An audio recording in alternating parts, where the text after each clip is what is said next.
I'm just going to try to give you an overview of what I'm aware of what's happening on this planet at the moment.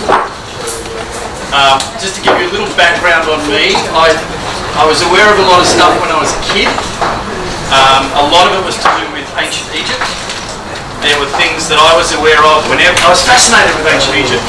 And every time a documentary would come on, I'd sit there and I'd go, that's not right. That's not right. That's not what it is. And in particular, I remember one time I was watching something. It had that diagram of the Great Pyramid with the chambers inside. And I'm sitting there, this is my mum telling me the story. She said, you sat there and you went, they got it all wrong. There's another chamber there, and then there's another chamber there, and it was never a tomb, it was a giant battery. And my mum didn't take any notice of it until about 6 months later, when they announced that they thought they'd found another chamber inside the King's Pyramid. She said, that's exactly where you said it was. And I said, yeah, I know. And I laughed when, I don't know if you know, about a month or so ago, they announced that they found this corridor above about the entrance. And someone said, but you wrote about that like 10 years ago. I said, yeah, I know. They said, well, how do you know it was there? I said, because I was there when the bloody thing was built. And it wasn't built when they say it was. It was built way before that. So that started me off as a child being aware of certain things. I used to see James, go up to James, what have you done to your elbow, mate? Because I would see his arms being transparent and this red glow inside. No, what have you done with your elbow? And he'd say, oh, I hit it with such and such and da da da. I said, oh, that's all right, it'll be right in a couple of days. And then he said, how did you know that? I said, oh, I could see it. And as a child, I thought everyone did that. No one had told me that they didn't do it. So I thought, oh, that's fine.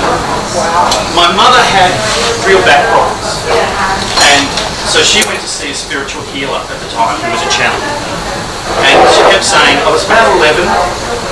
She'd say, come along to the session. I'm coming. No, it'll be fine, you don't have to do anything, just come along. And I resisted for 3 years. She'd say, come along and see Bill, come. No, not coming. And then eventually I went, okay, I'll go. So they used to sit in circle and everyone would put their hands up like this and you would direct your energy to Bill who would then go into trance and he would channel through. So I said, oh yeah, that's no problem. And I sat there and as soon as we start, that I felt this energy turning my hands over and all of a sudden this voice started coming out. I was freaking out. What the hell's happening? He recognised straight away what was happening. And he started talking not to me, but to whoever was coming through, and said, it's okay, he's not used to this, go slowly, da da da. And he had this, he was Egyptian, funnily enough, and he had this really deep voice, and of course, my voice hadn't broken, I was a late developer, I was only 14. I still talk like that. And he talked me through that. My mum had the sense to record it. So I've got a recording of the first time that I channeled. And he was an Egyptian priest. So I thought, oh well, okay, that makes sense of what my connection with ancient Egypt is. Come on a couple of years, and I'm a typical 18-year-old playing sport and not interested in anything else but sport. And we just won a grand final of football. I'm standing there talking to one of my teammates, and he's transparent, totally transparent. I talked to my mate, I said, Steve, am I drunk? He said, no, why? I said, I've just been talking to Doug and it's like he's not there. It's like he's totally transparent. He said, oh, well, maybe you are drunk. Don't worry about it. Anyway, I went home. Next morning the phone rang about 8 o'clock. The minute the phone rang, I knew it was Steve. I picked up the phone. I said, Steve. He said, yeah. I said, Doug said anything. He said, oh, you've heard. Who told you? I said, no, you remember last night? And he went, whoa. Doug had left his body. They went off to a nightclub that night. Straight into the back of the park truck. Doug was decapitated. Did you put the SD card in? Yes, I did, thank you. Now that was pretty freaky. But it happened again 6 months later. Another person died and I'd seen them the night before. I'm an 18-year-old kid I have no spiritual people that I can go to and talk to. So how did I solve that problem? I tried to drink it away. I went to university. I was a performing artist. I was singing operas, I was doing musicals, doing all this sort of stuff, and at the same time trying to suppress all of it. I would come home at 2, 3 in the morning drunk as a skunk. Yes, we used to drink and drive in those days. No, back then I was driving like a man because I had a driver licence. And, but I always kept the pad beside my bed. And I would wake up the next morning and I would look across and realise I'd written something. And I would pick it up and read it and go, oh, whoa. And it was some pretty deep stuff. Fortunately, I kept it. And for the next 20 years, wouldn't show anyone what was in this book. Until my channel said to me, you need to start showing people the contents. Some of the stuff that was in there, I didn't realise what it meant until 25 years later. I went, oh my God, that's what that's about. So I realised that every time I drank, it suppressed everything except my spirituality. So I got to a point, I was 29, and I thought, I've either got to take this on and honour it, or I'm going to go mad, or I'm going to kill myself. And I really sat there one night, I remember it very vividly, I was 29, the only thing that stopped me from killing myself was music. I couldn't bear the thought of not being able to listen to music again because it was so important to me. And I realise now that the reason I became an opera singer was to find my voice. And according to other people, I was pretty good at it.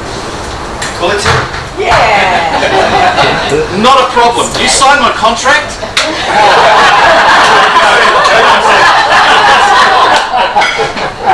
It used to happen at parties. People would say, oh, you're an opera singer, I'll sing us a song. I say, well, what do you do for a living?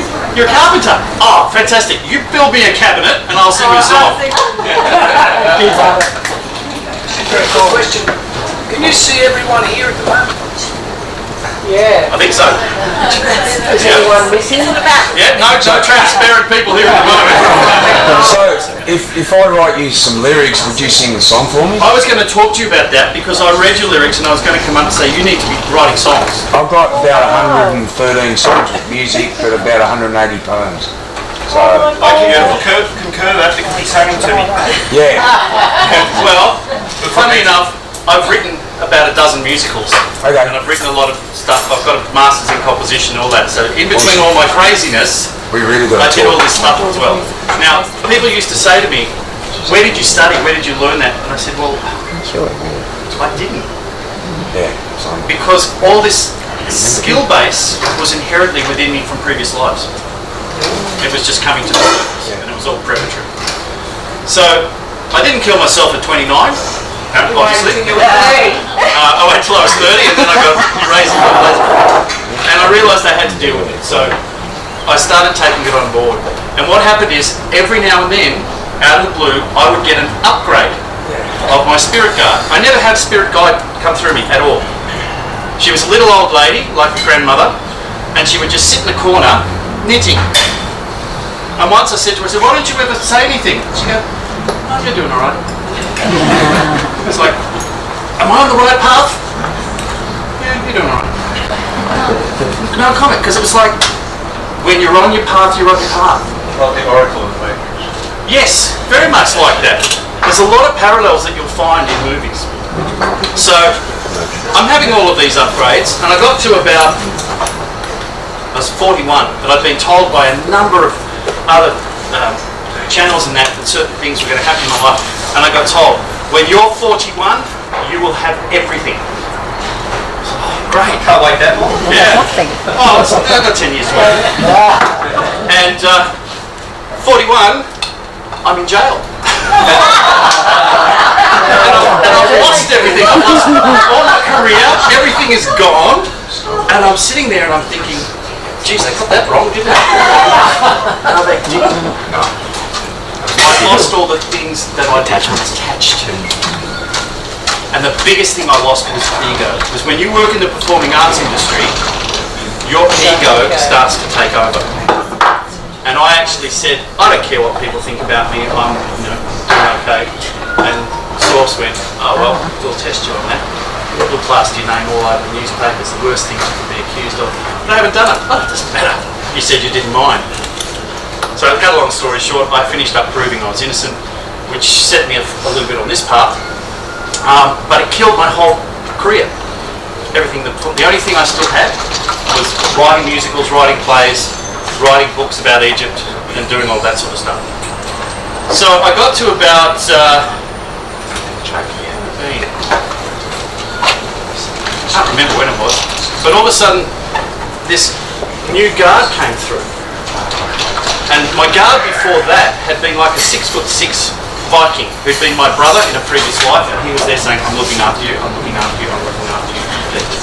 So I felt pretty safe and secure, and all of a sudden this other guy came, and I went, who the hell's this? He said, I'm Oberon. Now I knew that from my theatre studies, Oberon was the king of the fairies. So I said, well, how come you're coming in now rather than, his name is Horseman, and he said, I'm here to prepare you. I'm like the overseer of all the guards, and I'm here to prepare you, because it's time. So my question was, well, prepare me for what? He said, you don't need to know that yet. I'm just here letting you know that things are changing. So I then go off to Egypt, and the first time I'm there, I'm looking at everything as if it was new. Okay, not the ruins, everything's new. And I look down and there's all this stuff under the ground as well. We're only seeing the iceberg. So I go back again, and then out of the blue, I'm coming into land at Heathrow Airport. At that stage, I've been travelling between Philadelphia, New York, Los Angeles, London, Edinburgh, Germany. And I'm absolutely broke, but no money, no job, and yet for 18 months I'm travelling to all of these places. I'm having multi-million-dollar hedge fund schemes thrown at me in LA. I'm being asked to be the artistic director of the Hal Prince Theatre in Philadelphia. All of these opportunities. I'd like to be, there you go, and I'm going, wow, none of them happened. I'm scratching my head going, I'm either the unluckiest guy in history, or this is not what I'm supposed to be doing now. So I'm coming into land at London, and just as the wheels are hitting the ground, I feel this pop in the back of my head. I go, oh, that was strange, but nothing comes out of my mouth.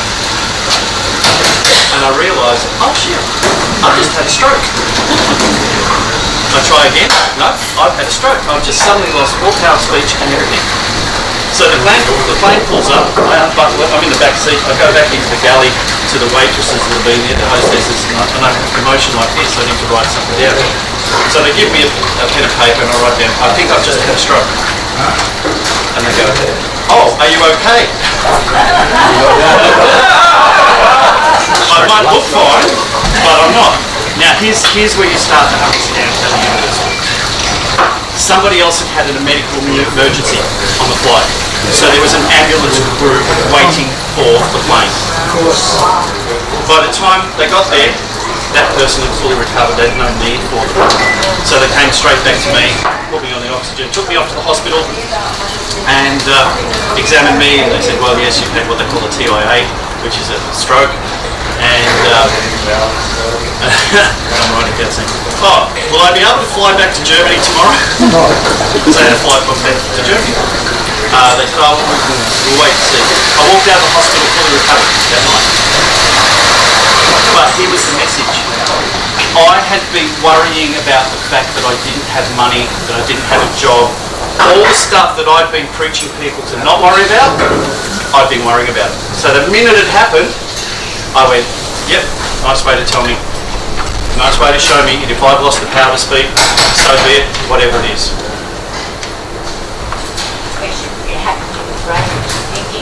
Well, it was exactly where it was meant to happen, is to say, no, that's where the problem is, you overthink it. My blood pressure was through the roof. Doctor measured my blood pressure. He said, I'm surprised you're still alive. But I got the message. And the next day I flew back to Germany to do some stuff. So then when I came back into London, it was about, so that happened the beginning of January. I flew back to London a couple of weeks later, and a friend that I was staying with, she said, I'm going to take you down to Glastonbury to meet a cosmic walk-in. Oh my God, this is interesting. Great. Her name was Elisis, and she was a woman, large woman in her 70s. And does everyone know what a cosmic walk-in is? For those of you who don't, it's where an agreement is made before you are born for one consciousness to stay in the body until a particular point, and then another higher cosmic consciousness will come in. It's like it does the preparatory work, and then the cosmic consciousness comes in. And the reason it does that is so it doesn't get affected by all of the stuff that we go through. It comes in unpolluted to do its information. So I go down to see her, and we're sitting there and we're having a chat, and she starts talking about this invitation-only trip to Egypt, where there's only 21 people going, and 18 of those spots have already confirmed. I mean, 19. And she just looked at me and I thought, oh, I've done it now. I've just invited myself on an invitation-only trip. And I don't have any money, and I'm bankrupt, and it's £2,500 to go on this trip. She just looked at me. She said, I was wondering when you were going to realise that you had to be on it. So I go back to Germany and I'm thinking, I've got no money. How am I going to pay for £2,500 trip? £2,500 trip. I've got a little bit of royalty money coming in, but that's like $800 and something. How am I going to get there? It's in 6 weeks' time. Where am I going to find that sort of money?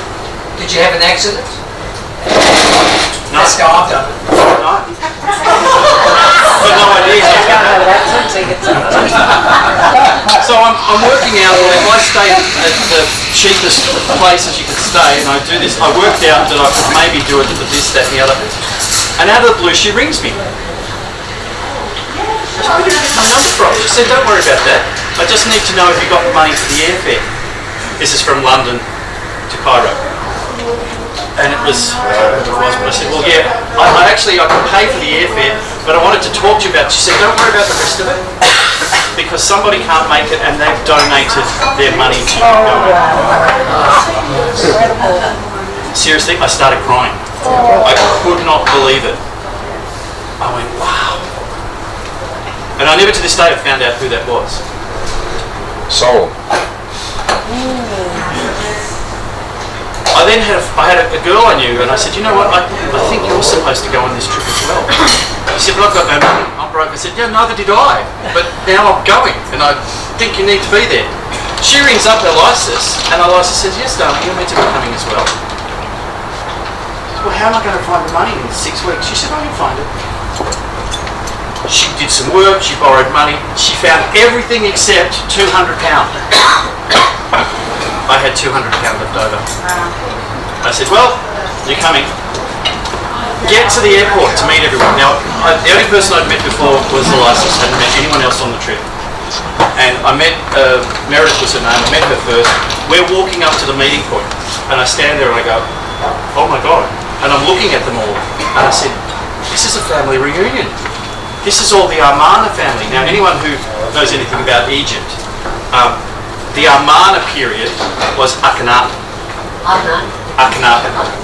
He was very tall, supposedly, according to the Egyptologist, Tutankhamun's father. He was not Tutankhamun's father. We'll get into that. So I'd never told anyone. From the time I was a child, I knew I was Akhenaten, that was the past life I'd had, and that I wasn't, that Akhenaten was not Tutankhamun's father. I never told anyone. When I left Germany, the girl who I was staying with, one of the last things she said to me, oh, when are you going to admit that you were Akhenaten? Out of the blue. I said, what made you say that? She said, well, you were, weren't you? And I went, yeah, but that's freaky that you should mention it just as I'm about to fly to Egypt. So I'm standing here and here's the all group in front of me and I think, God, it's a family reunion. And I could almost name who everybody was, but I didn't say anything because I thought, that's a bit nuts to do that. The first day we were in Egypt, we go to the Cairo Museum, and we're walking around. Everything's fine, not a problem. Then we get towards the Amarna section, and one of the girls is standing in front of the statue, crying her eyes out. So I come up to her and I said, "It's okay, do you recognise who that is?" She said, "No, I don't know who that is." She said, "But I'm connected to it." I said, what sort of is the connection? She said, "I feel like that was like my grandfather or something." I said, "Well, that's the statue of Amenhotep III, who was the father of Akhenaten." And she says, "Oh." And then she turns and looks at me and she said, "Oh my God, you were my father." And I went, "Okay, that's the confirmation that yes, I'm who I." And I said, "Well, do you know which one of the daughters you were?" And she said, "No." So I started listing them. And I got about 3 or 4 into the list and she just burst out crying. And I went, "Oh, I think we just found out who you were." So you think, oh, well, that's coincidence. You know, you can shrug that off. 5 other people on that tour, when we were in that Amarna section, without talking to one another, confirmed that I was Akhenaten in their presence, including the mother. She's standing in front of a picture of like a statue of Akhenaten, and he's like 16 foot tall. He's got the strange body shape because he's not human. He's Anunnaki. Okay, now the Anunnaki are a race of beings that genetically engineered the human race. I'll go into whys and all of that in a minute. She's standing there looking at that, and she turns to me and she said, "Oh, there you are." I didn't say anything, and she said, "Well, you know who that is, don't you?" And I said, "Yeah, that's Akhenaten." She said, "Yeah, you were my son." I went, "Okay." That was it. That was the 5th one. And I went, "I'm going to accept now that that's who I was, and I'm just going to get on with it." So we get into the tour, and every night we would have circles. Those of you who don't know what circle is, it's you sit in a spiritual circle and someone usually leads something, and she would pass on information from the higher realms down and through. And I would sit there, and I was like a sponge. I just wanted this information so much. I felt finally I found my family. And I'd sit there, and every session she'd say, I'd be going, "Yeah, there's more. Why aren't you telling them more? There's more."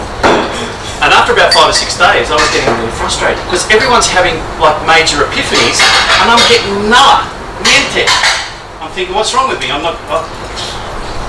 And then we got to a night where she was taking everybody into the halls of Amenti. Now, this is a consciousness space in the middle of the earth where all children who are about to incarnate first come. That's the way she's explaining it. So I'm thinking, oh, this is going to be great. I haven't got kids. I'm going to fly down there like Peter Pan, and I'm going to beat my kids yet to be born, and it's just going to be awesome.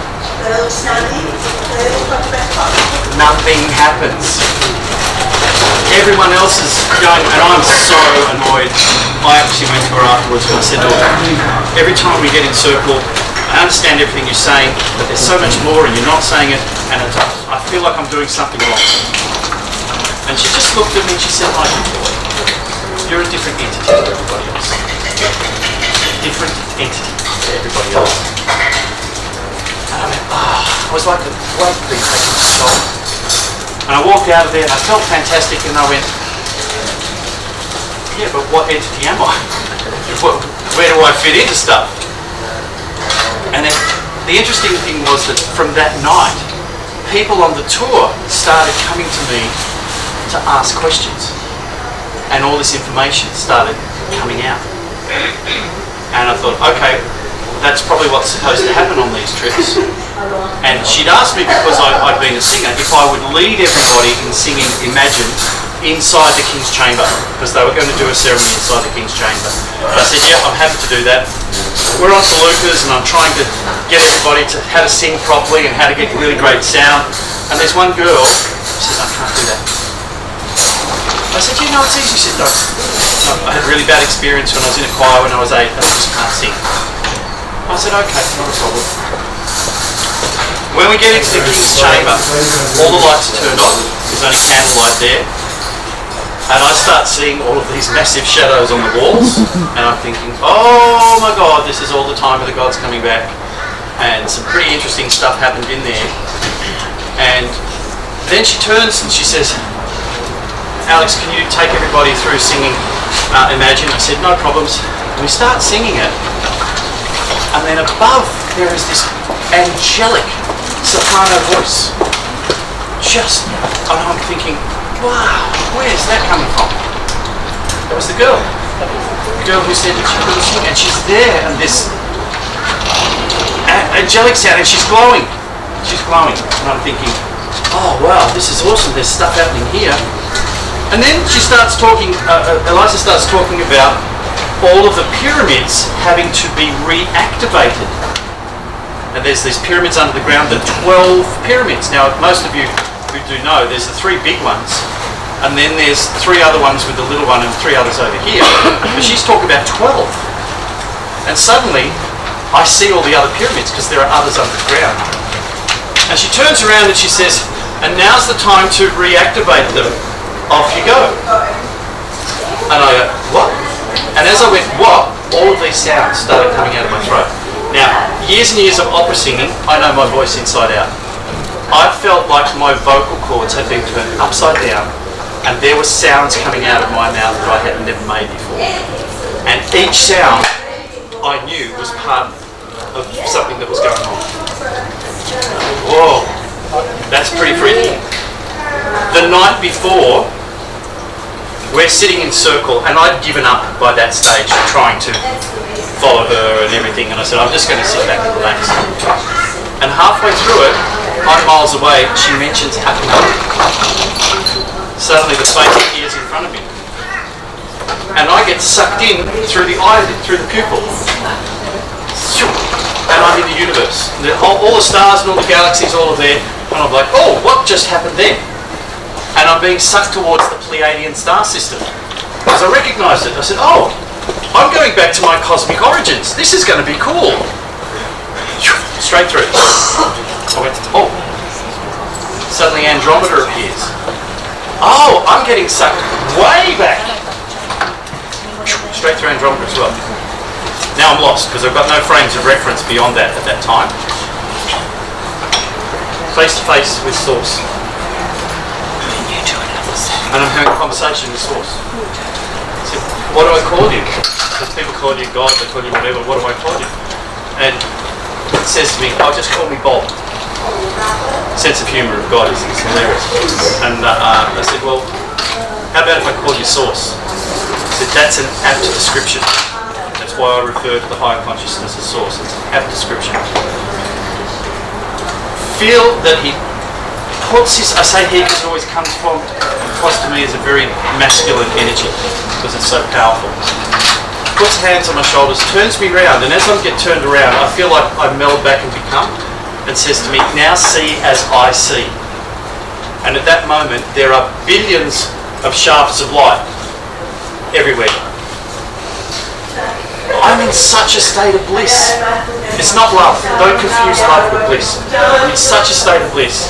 And every single shaft, at the end of it, is a life that I've lived, or I'm going to live. And at the same time that that's happening, it feels like millions and millions of zip files are being downloaded into me. Then at some point I become aware of the people in the circle saying, Alex, come back, are you okay? Come back. And I'm in the best place you'd ever be. I don't want to leave where I am. We go on for a bit longer, they become a little bit more concerned, and they say, I say to Source, can we do this anytime? Because they're like freaking out here. I said, of course we can. And in that moment, I literally snapped up and went, oh my God, have I got something to tell you guys? And I then proceeded to do it. Now that was back in 2009, and ever since then, there's just been this continual dialogue going on. So all the information I'm going to now pass on to you is what's been passed on to me about what's really happening on this planet. So, the place that we start, where do we start? Let's start with the dimensions of consciousness. All of these dimensions all exist in the same concept of space-time. All universes exist in the same concept of space-time. We might think this is empty here, but there's not. There's electric fields, magnetic fields, there's all sorts of fields going on. All waves, everything is waves of energy. At the third dimension that we perceive to be at, consciousness exists in the individual. So you have individual consciousness. When we leave the third dimension, we leave our body, but we are still attached emotionally to what happens to the body. That's the fourth dimension. So the fourth dimension, you leave the body, but you're still emotionally attached to it. When you release the emotional attachments, you can go to then what's called fifth dimensional consciousness. And fifth dimensional consciousness is the collective. Like bees, ants, they actually are fifth dimensional consciousnesses having existence in the third dimension. Okay? Every time you want, you can drop down onto the stage to play out a story. That's what the third dimension is. It's a stage. So you play out whatever story you want to play, but you make the decision from your higher consciousness to do that. Some of you will be higher consciousness beings here for a reason. Most of you will be. Some people are human consciousness. They've grown up with the consciousness on the planet. As the Buddhists describe it, you have 1 million years as a rock.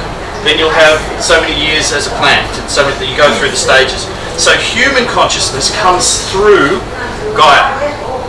But some of you, you're actually from high consciousnesses from other places here, what I refer to as star-seeded consciousnesses. That's where the fifth dimensional realm comes in, because you all operate from the same level of awareness. Once you go up to seventh dimension, which is the next level of separation, you have stellar consciousness. So rather than just being a collective here, the sun births new levels of consciousness. So our sun is one of a pair. Okay, we have a second sun in our solar system. Is everyone familiar with Nibiru? Yeah, so Nibiru is the second sun in our solar system. It's a smaller brown dwarf, which has a lot of importance. But we actually are in a paired orbit with Alcyone. Everything in this whole universe revolves around something else. This is why Source says, don't use the word balance, ever. Because there is nothing in balance in the universe. Everything is in motion. When you want balance, you're asking for stagnation.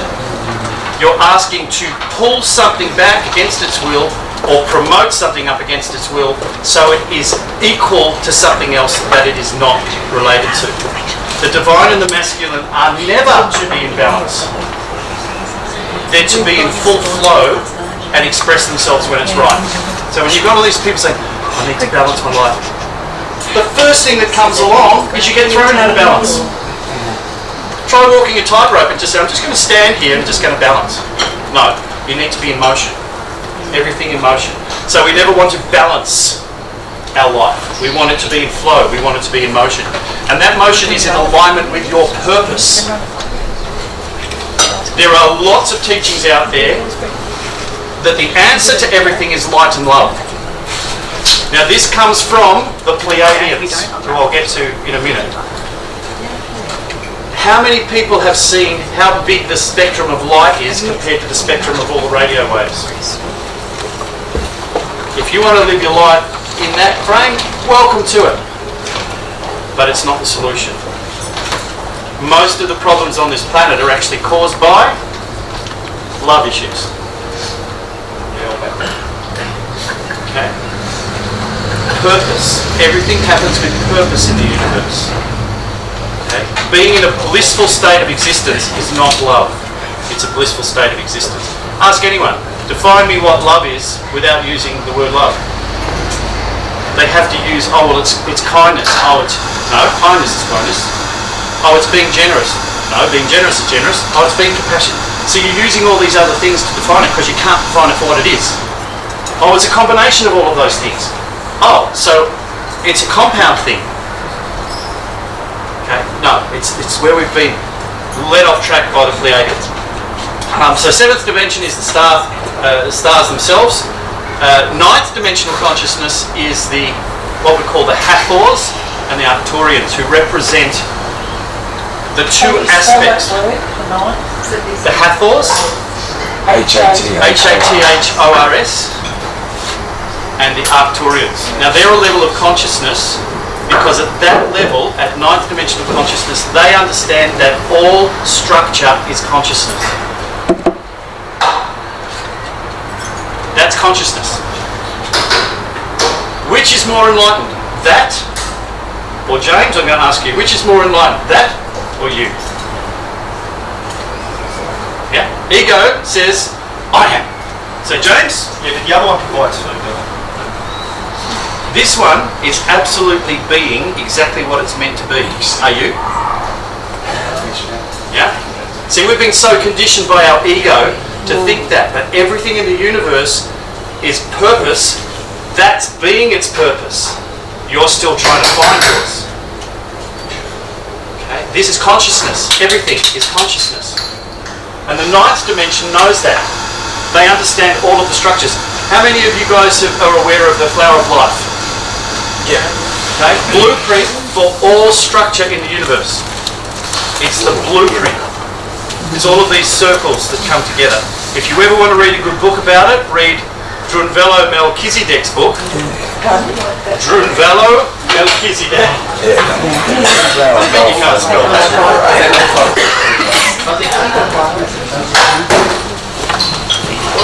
D-R-U-N-V-A-L-O.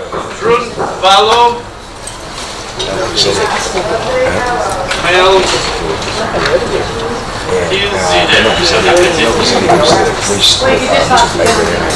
Yeah, or you could just ask life up there.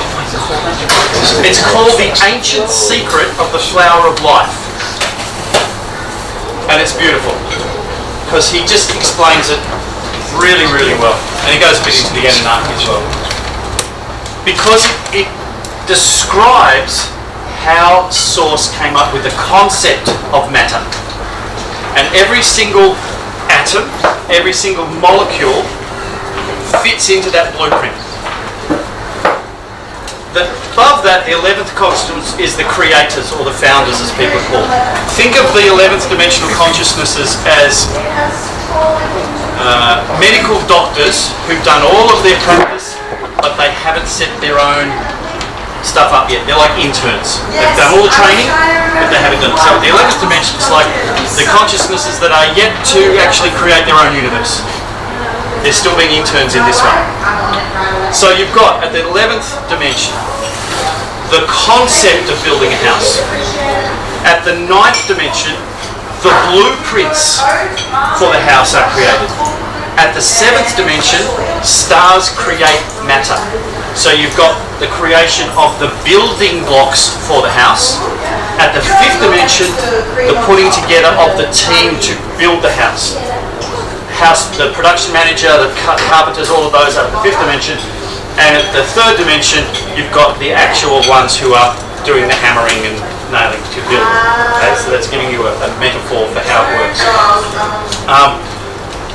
Where it comes to our universe and what's going on, there's a multitude of universes, and we are paired in particular with another universe that is shrinking.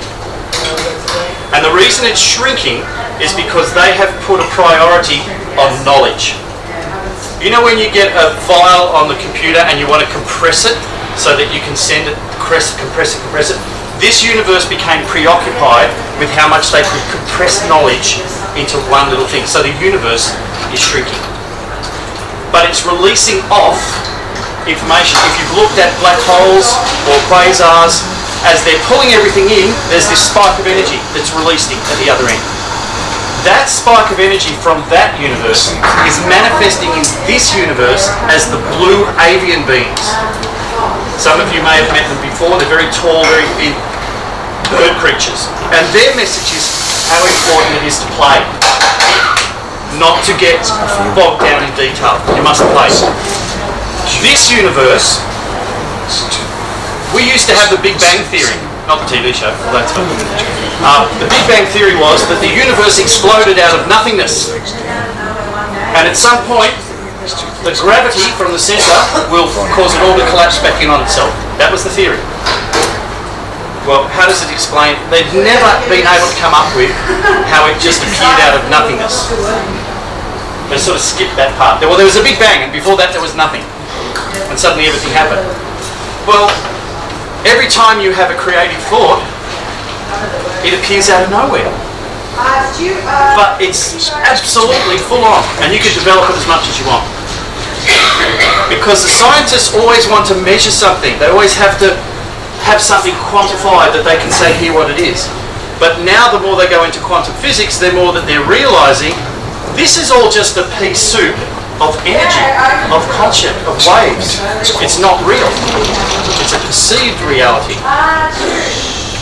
And when they put up the Hubble telescope, they went, oh, the universe is expanding at an accelerating rate. It's not slowing down and going to collapse.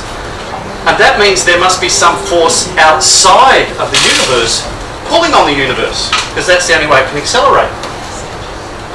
But the reason that the universe is accelerating is because it's accelerating from every micro point at the same time. Put 100 balloons inside a box, blow them all up at the same time. You get the illusion that it's expanding. Each and every one of you is one of these balloons. Every time you expand your consciousness, the universe is expanding because of you. You're not here by accident. You've come here with a purpose to contribute to what's going on, and we'll get to that in a minute. I just wanted to ask you, if you wouldn't mind going back a little bit as to how and why the Pleiadian, you inserted Pleiadian for I'm getting to that. Oh, are you? Okay. Thank you. Okay. Yeah. So, about 40 million years ago, as they say on this timeline, I actually think it's much before that, I want to get into first how the Earth came about. Planets form around suns. There's a specific frequency that they only appear at the nodal points. The gas giants are out here, the heavy metal ones are inside, but they all appear in absolutely strict frequency ranges. The Earth is not one of those planets. We have an asteroid belt. There used to be a planet where the asteroid belt is. And at one point, when Nibiru came through, one of the planets of the Nibiru system collided with the planet that was in where the asteroid belt is. Now, some people call them Marduk and Tiamat. And they collided. The big one kept going on its way. The other piece tumbled as a molten piece of rock into the orbit where Earth now is. Okay, and so it's trying to reform.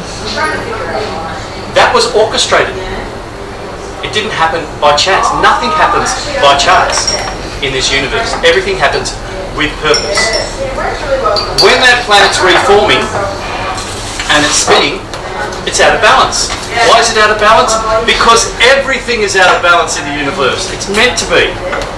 So as it's spinning, a small part of it starts to pull away. And eventually it breaks off.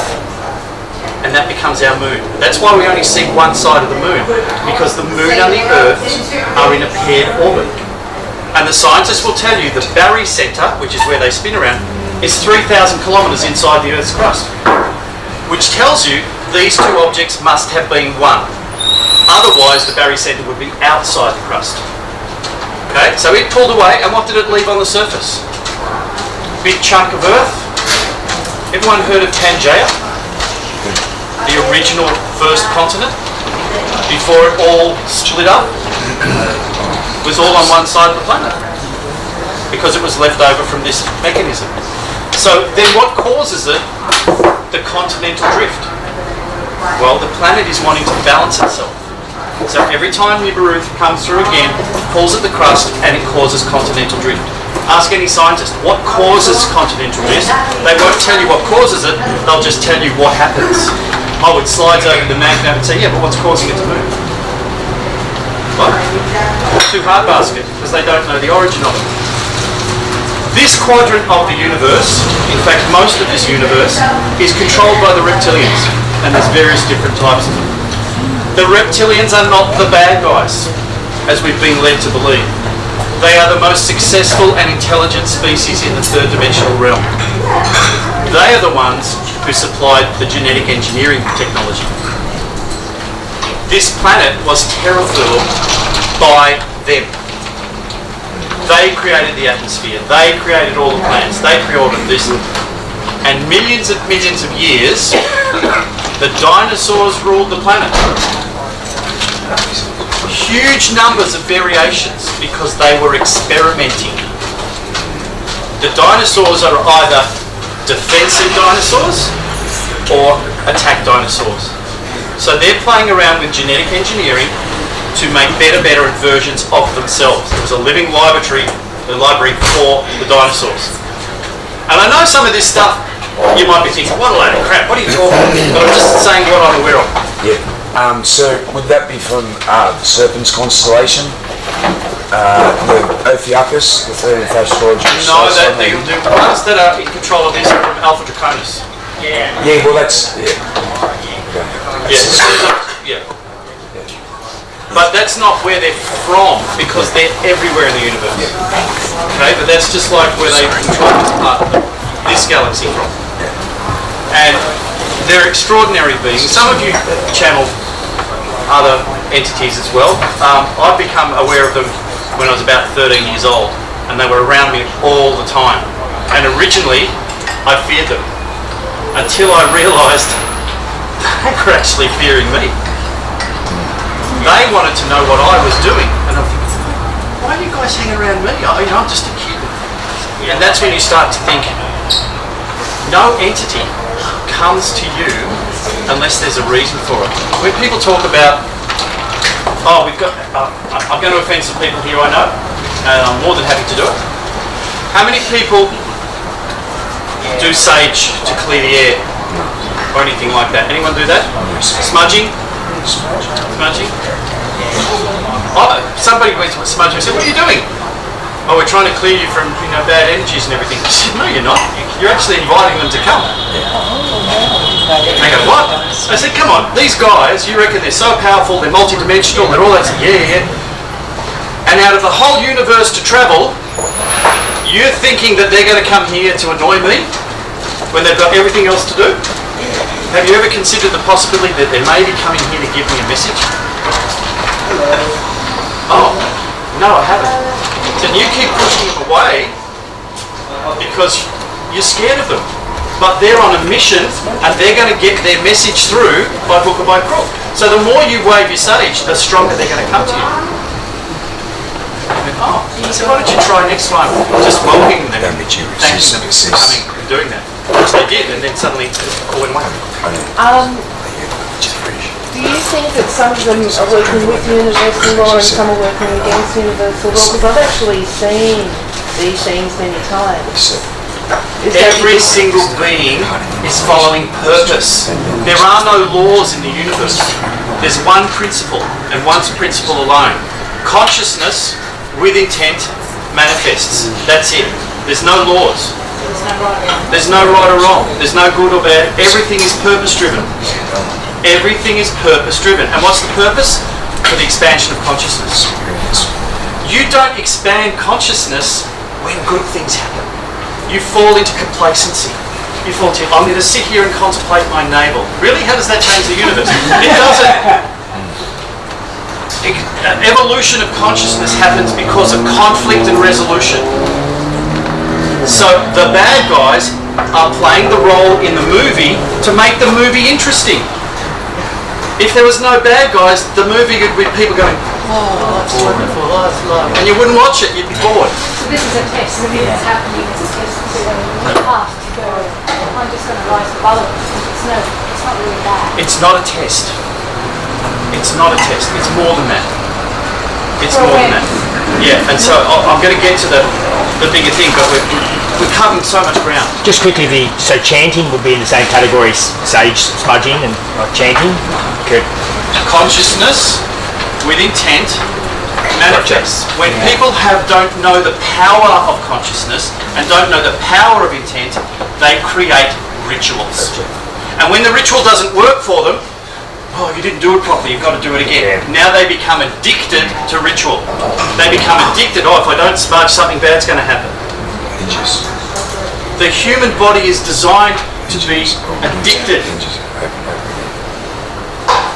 Chakras. What chakra is this? Anyone else want to have a guess? This heart's not correct. Green. Vibration. Close. Life force. What does the heart do? It's a pump. What does it pump around the body? Blood? Spirit pump. Spirit. It's not a spirit pump. It pumps the liquid around the body. It's a motor. Oxygen. It pumps blood around the body. And what's in the blood? Oxygen. Oxygen through the hemoglobin. What else is in the blood? Chemicals of addiction, like dopamine, adrenaline. So whenever we have a reaction to something, the body pumps these chemicals around our body, and we get addicted to that. Okay? It's not our heart that connects us to one another. You go around saying, "Don't find my blood. Don't find my blood." I'll cut my finger and I'll squirt you. There you go. What else is in here? The lungs. That's the spirit pump. Why is it the spirit pump? You inspire, you expire, you inspire until you're expired. Yeah. Why? Why are the lungs the key to it? Because that's your life force coming in. From where? From where it is. Where's the air coming from? The oxygen in the air doesn't have to come from anywhere. Yes, it does. Where does it go after you breathe out? Exactly what it is. No, someone's going to get this. When I say it, you can't go, "Oh my God, that's so obvious." Every breath I take in comes from every other living thing on the planet. Every time I breathe out, I contribute to every other living thing on the planet. The breath, the air, is the only thing that connects us to every other thing on the planet. How simple is that? We are all connected through the air we breathe. It's the life force that a lot of the mysticisms have explained the way you explain it without going to the simple nitty-gritty aspect of it. We are one because we are connected through everything we breathe in and breathe out. It's got nothing to do with the heart. So why do most people only shallow breathe? Because it's not good for the health, they should deep breathe. It's a good question. Why do you think? I know because I've got a heart condition, I have to breathe to the bottom of my lungs. Absolutely. So I was an opera singer, but I learned how to breathe right at the beginning of how to breathe properly and simply. And you know where I learned it? From a baby. From where? A baby. A baby does this. It relaxes everything, it just takes it in, fills it up and lets it rip. The reason people shallow breathe is fear. Most people do it as you look and see how they breathe. Because they restrict. Well, there's difference. The next question, if you've got sick lungs, is why did you choose to be manifested with sick lungs? To overcome, well, to smoke. These are all things that you do to block your connection to everyone else on the planet. See, if you poison yourself, you don't want to poison everybody else from a higher thing. So you manifest it within you to say, see what happens when you're not connected with your life force to everyone? When you suffocate yourself, you have that effect on everybody else. Wow. As a kid, I used to walk around and hold my breath because I was afraid of breathing people walk past me. As a kid, I was afraid of breathing. Fear. All the natural things that a baby will do, we squash them because of fear. Interesting aspect to the fact that turtles breathe from their ends. Hey, I know a lot of people who talk.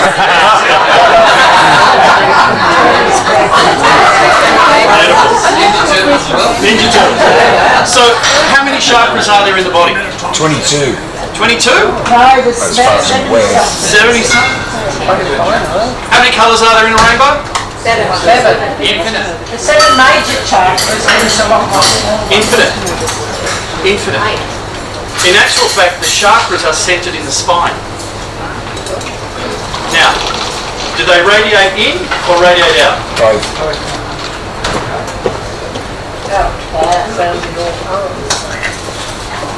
Out. In. In.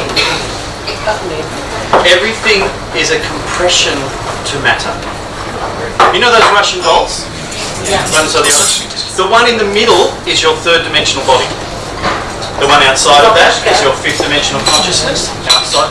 So all of your fifth dimensional consciousnesses, for those of you who don't, they're all overlapping. So why are a lot of people's chakras blocked? because they choose to do that. Their higher consciousness is saying, right, I'm going to give you an idea that you're blocking this particular aspect by manifesting something there. You can go and have Reiki and all sorts of stuff, which, yeah, we're going to take that away, and it's back. Because your higher consciousness says, no, it's there for a reason. I'm trying to bring your attention to some part of your fullness that you're blocking. So you will manifest liver cancer because you're over-processing stuff and your body's saying to you, why do you bog yourself down with all this human crap? We'll put it in there. All dis-ease is self-generated. Louise Hay's book, she was the first one. Dis-ease of the mind. Yeah, of consciousness. And your high consciousness says, what are you doing this? This is what we incarnate to overcome. So, as many times as you need to, I'll keep presenting the cancer to you, or the broken leg, or the whatever it is, until you get it. And then you don't have to go through it anymore. How many times have we heard of people who've been riddled with cancer, the medical profession has given up on them, and overnight every ounce of cancer has disappeared from their body? You recreate your body 1 billion times a second. When you shift your consciousness, the disease doesn't have to be there anymore. And it all realigns. It's all about recalibrating. This is why there's no healing. Because if you call yourself a healer, you're trapped in ego. Because you think you have the power to fix somebody and heal them. But they've created it themselves. But when you become a facilitator of recalibration, you're creating an opportunity for that person to recalibrate themselves, and then things will go. So when people suddenly lose all this cancer, it's because they've shifted their perspective. They've stopped worrying about crap, they've stopped doing Maybe it. the healer, instead of being forced themselves to heal, and they actually calibrate it. Yeah, the problem is when you use words, they manifest. So therefore, the energy you put into healing must first go to what? The disease. So the first stop for the energy is to actually manifest the disease so that the healer can fulfill their ego function. So you actually You acknowledge that there's something that's not in kilter, not aligned with purpose. See, when I do that work with people, and I get this happening to me all the time. As I said, oh, you got something wrong with your elbow. I'll say, oh, excuse me, what happened to you when you were 6 years old? Because it's affected here in your back. You got a back problem? Yeah, I have. What happened to you when you were 6 years old? I had. Sure enough, bang, there it is. Something at a particular age, and it shows up in the body. Now, I don't have some special gift that says I can do that. So why did you become very spiritual when you were 14? What happened to your It was time for me to awaken to my purpose. It's a process. And it couldn't happen when I was 14. It had to be done in stages. Because if I'd woken to what I were now when I was 14, I would not be here. Okay? So, what happens is we all have the same psychic abilities, if we want to call them psychic abilities. The reason why they're not showing up in you is because you're running a belief system that blocks them. When you start to let go of belief systems, you will be amazed at the things that start to manifest in your life. So here we've got this planet was set up as a place for the reptilians to do all of that, but there was a bigger plan for it. And that started in the Lyran system. Does many people know about the Lyran Wars? How many of you have seen Star Wars? Okay, think Star Wars. Think Star Wars. There was a group of consciousnesses, races, at 5th dimensional level, living in their 3rd dimensional states. And they all got on beautifully. No arguments, no nothing, but they all aspired to go to 7th dimensional consciousness. And each of them had a deep-seated belief that their race was better than the other race. We're better than the Americans. We're better than the Irish. We're better than this. But we get on really well. It's a falsity. So when you ask of a higher consciousness for something, you get it. The higher consciousness says, well, if you want to aspire to 7th consciousness, you've got to let go of that bullshit belief that you're better than everybody else, because you can only ascend as one. Yes? So what happened was, the higher consciousness said, this is how we're going to expose that, because you won't do that yourselves. Giving you an opportunity to expose it yourself, you're not doing it. You're hanging on to your egos that you're better. So, this is the plan. We're going to send the reptilians in. The reptilians are going to come in and say, oh, we want that planet for its resources, but we live on that. Well, too bad, go and live somewhere else. Does this sound familiar? When people go into the Amazon, oh, we want you the land for all of this, that and the other. Well, what about us? We can move somewhere else. We're just going to take the land. It's very reptilian behaviour. So they send them in. It causes fighting between all of the races. Well, it's your fault. From the Pleiadian perspective, it's all like love. It'll be fine. They'll go away. Well, they're not going away. They're bloody blowing up planets and doing all this sort of shit. So then they start arguing with one another. Some of them flew off to the Orion system, some of them flew off to the Pleiadian system, Sirius, and all this. They all scattered. The higher part of the plan was, now that we've exposed what the problem is, now we have to put it back together. So the plan is this. We need to have all of those races existing in the same body. We need to take the DNA from all of those races and create a Frankenstein's monster where all of their belief structures exist in the same body. So along the way, due to the Anunnaki are themselves a hybrid race between the Syrians and the reptilians. This is Star Wars, the bad guys.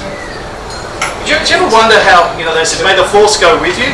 Hang on, the Force is there for both sides to use. And who's better at using the Force? Generally, it's the ones who are purpose-driven. They have greater use of the power. The Jedi's, no.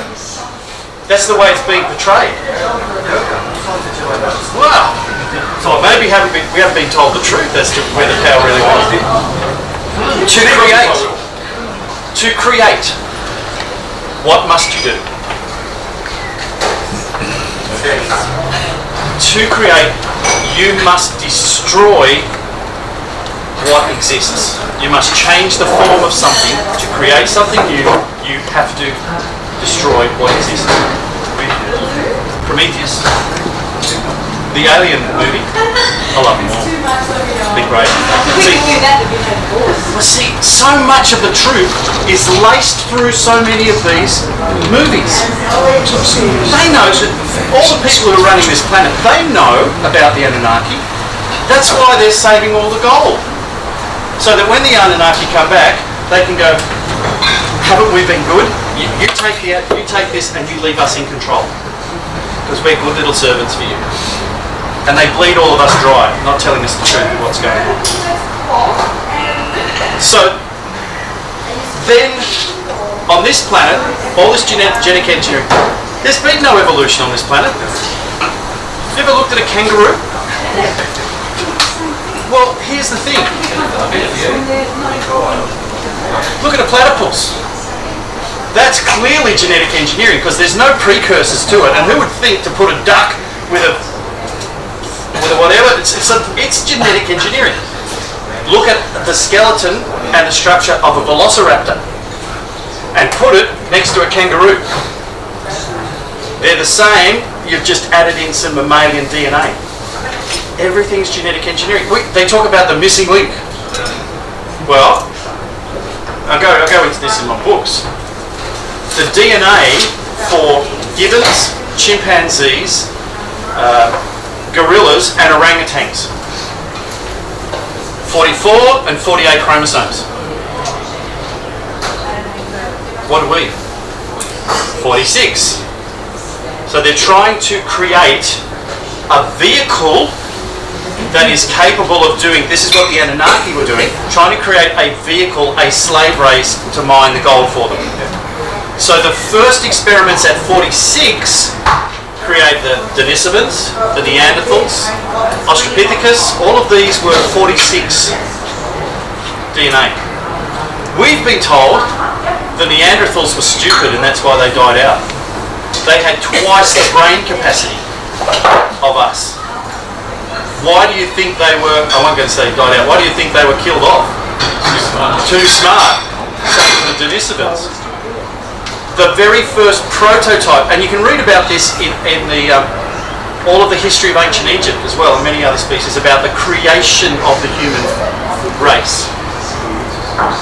The Bible has distorted all of that. Who wrote the first 5 chapters of the Bible? Which version? You told me, never heard of it. Deuteronomy and all those. Anyone remember? Moses.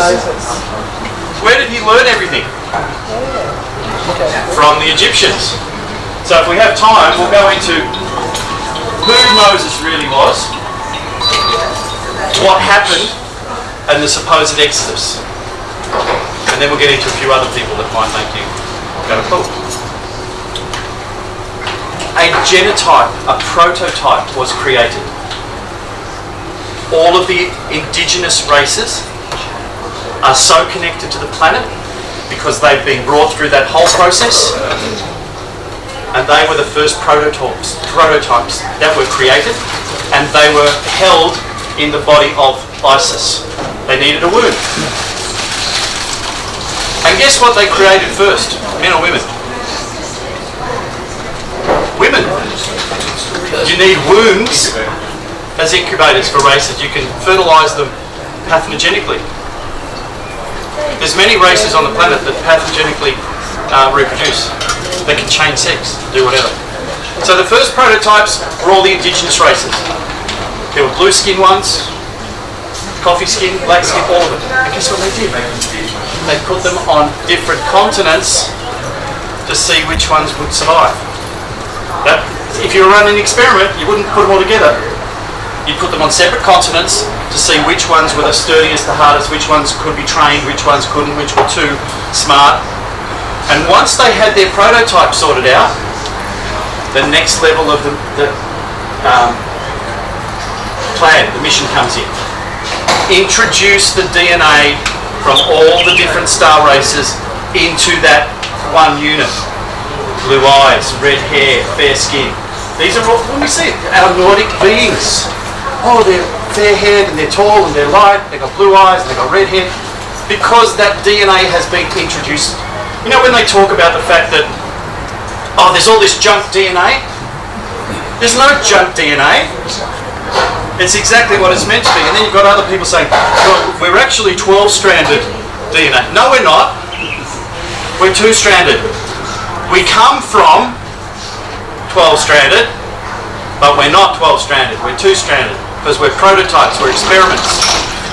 So all of the different star races are encapsulated inside each and every one of you. You literally are Frankenstein's monster, because all of those different DNAs are fighting within you, and you project those fights onto somebody else or onto another race of people, which is exactly what happened in Lyra. That's what the human experiment is to. You have to sort that out as higher consciousness beings, because that will resolve the Lyran war. So the mixing of the races, everyone's starting to mix that. Yep. So we're trying to get that. We can see where it's headed. People are now saying, I don't care what colour you are, I don't care what race you are, you know, we're all the one thing, we all bleed red blood and do all of this. But why are we coming to that? Because we needed a catalyst. We needed to be shown the darker aspects of the human consciousness, the darker aspects of all the races. Now, we talked about the Pleiadians before. Galactic Federation was set up by the Pleiadians. And they put themselves in the head positions and running everything, saying, guess what? We're Pleiadians. My shit doesn't smell. It's because I'm all like love. And we're beautiful. And, you know, if you just do this. But why are they interfering? Because they know galactic law says you're not allowed to interfere. So why are they interfering? Because they're meant to be here, because they're the ones who've created the problem. And they're the ones who have to overcome it. And the way they do it is they put themselves up on a pedestal as if they're above everything. Everything's light and love. But no, light and love doesn't solve the problem. That's why you're here. All the other races are waiting for the Pleiadians to get their act together. through what's being played out through this whole cabal stuff that's going on. Now, all the stuff with the kids being harvested and Denochrome and all that sort of stuff, from a human perspective we go, oh my God, that's terrible, because that's what we're meant to feel. We're meant to be exposed to it. But every single child from a higher consciousness purpose has volunteered and sacrificed to come in so that we can have this experience. All of those children that we go, oh my God, that's terrible, are higher consciousnesses. Now, why are we all here? If other races are not allowed to come and be here, and we're star-seeded consciousnesses, how can we be here? You are allowed to incarnate into a human form because it contains the DNA of the star races. That's why you're allowed to come here. And you're allowed to come here to influence or to observe. And you'll work at different levels. You'll work, most of you won't work at the survival level. You'll be working up around here, trying to get us from power struggles. Okay, because think about all the power struggles that go in your life. Fighting about bills, fighting about this, the neighbour next door, da da da. Say no, we're all one. We're all connected by the air we breathe. Because if we can shift the consciousness up here, not to heart, but the fact that we're all connected by the air we breathe, then we can start to resolve this other issue, this galactic issue. And it's all, everything in this universe is the acceleration of consciousness. We all crave it, we all want it, and that's what Source wants. That's why the universe is expanding, because that's Source's purpose. That's why when it discovered itself, it became self-aware. It went, oh, what can I do next? Now that I know, it's like a baby. If you watch a baby suddenly become aware of itself, suddenly it starts exploring its world. It wants to try new things and do new things. Source is the same. It wants to expand consciousness. And the only way it can do that is by creating conflict. Because that drives it. The most important thing in this universe is actually the reptilians. Because they're the ones who drive change. And the reptilians are on the breach. Most of you probably know the reptilians only can get up as high as 4th dimension because of what they do. The great serpent of the reptilians has been taken to the void and has seen the power that exists beyond the 4th dimension. They are now having a shift of consciousness. The reptilians are having a shift of consciousness. And they are going to gravitate up to the 5th dimension. Watch this universe expand when the reptilians, who are purpose-driven, they're not evil, they're purpose-driven. Who are? The Alpha Draconians, there's so many different races of the reptilians.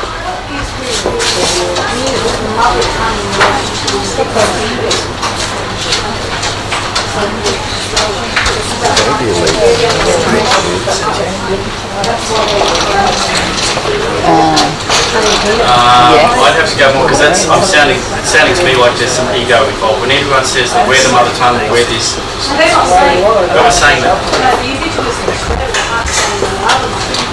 But that was one of the reasons why we decided to work with the less, because of the only Oh, you mean why the white men want to get rid of the indigenous? they're the only race that has another tongue that connects us all.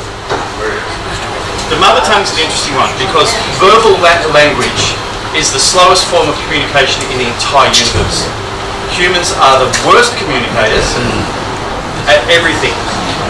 Oh, God, along with And it's true, it's the slowest form of communication that there is, and it's the most ineffective form. So we want to get into our higher consciousness all the time. Now, I could probably go in 1,000 different directions I just now, wanted but to clarify something. So are you saying because my understanding is the Alpha, even Drunvilla and the Beastic says this, the Alpha Draconians took over the reptilians at some point. well, they are. The Alpha Draconians are reptilians. There are different Yeah, I know, hierarchies. there are of a, well, if you want to call it a hierarchy. But yeah, it's just, I'm just trying to understand all this, that's all. I know, it's a lot to go through, and some's going to conflict with what you believe and go, oh, that's the exact opposite of what I believe. And you're entitled to, as I said, you don't have to believe anything I say or I'm not even whatever. worried about what I believe or don't believe. I just like truth. Yeah. You know, not, you know what I mean? I just like. I'm glad you do that. Because So, my understanding is that the reptilians were once really magnificent beings that they still are. that fell into darkness. No. This is where, look, Trudvello's book is great, but it's not 100% correct. It's what I call polyphylla spirituality. Maybe no one's 100% correct. I'm going to get to that. Polyphylla spirituality is where you know this, you know that, you know this, and you fill the gaps with what you've read or what you believe. Oh, that's back. It's backfiller, okay? Eventually that cracks and do it. So what we have to be honest to do is say, well, this is what I'm aware of, this is what I'm not aware of. But the best way to do it is, I'm holding here, you won't be able to see it back, but I'm going to tell you, it's a $2 coin. Right? We'll just do this first. What can you all tell me about this? Round? It's Yep. worth nothing.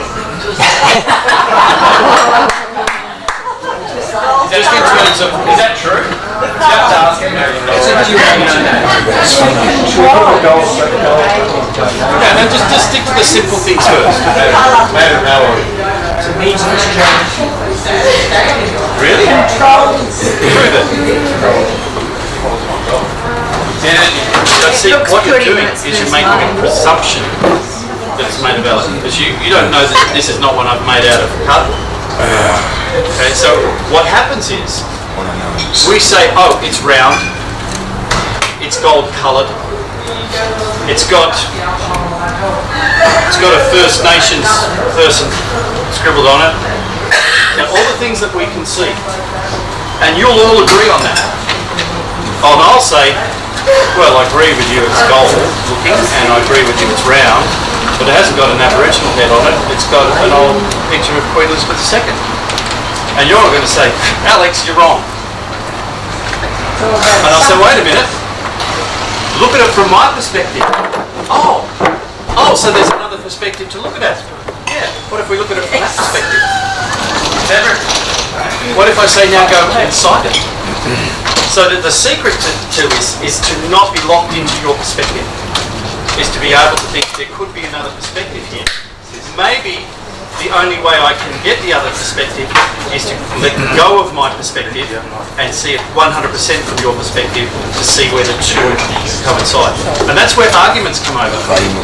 Arguments come about because you're locked into your perspective, I'm locked into mine, and neither of us is prepared to shift our perspective to see that there could be something else there. What about agreeances?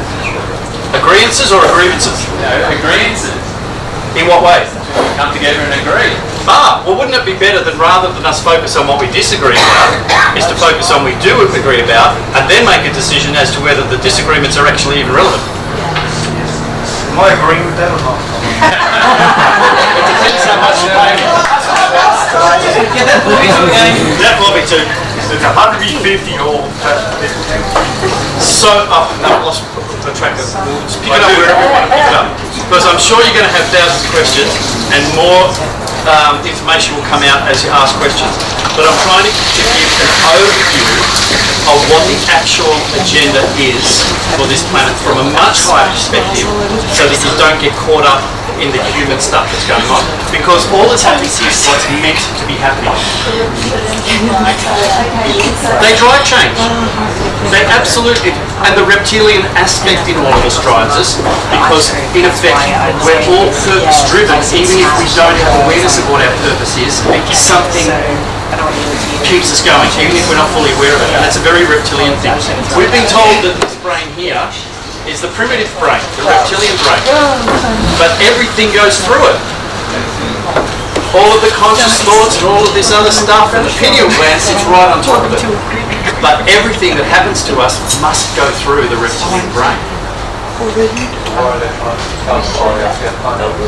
Because they don't want us to have the higher awarenesses of everything.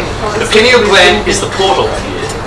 Okay? It's the interface between the high consciousness realm and the physical human existence.